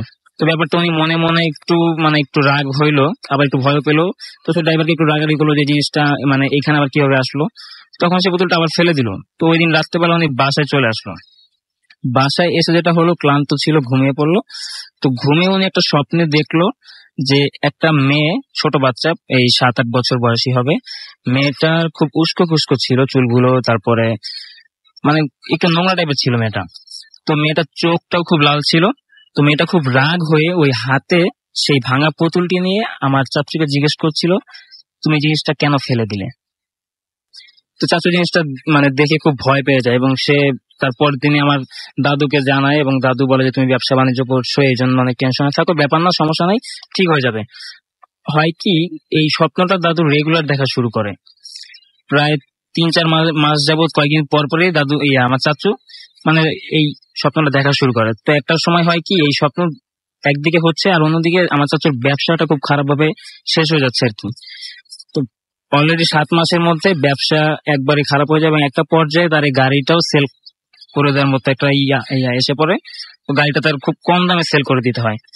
হয় কি, পরে আমার চাচু নিজে রিয়েলাইজ করে যে আসলে সেই কেন এই গাড়িটা কম দামে কিনতে পেরেছিল, আর কেন তার এই গাড়িটা অনেক কম দামে সেল করতে হলো। আর ওই গাড়িটা সেল করার পরে সে আর স্বপ্নটা দেখেনি।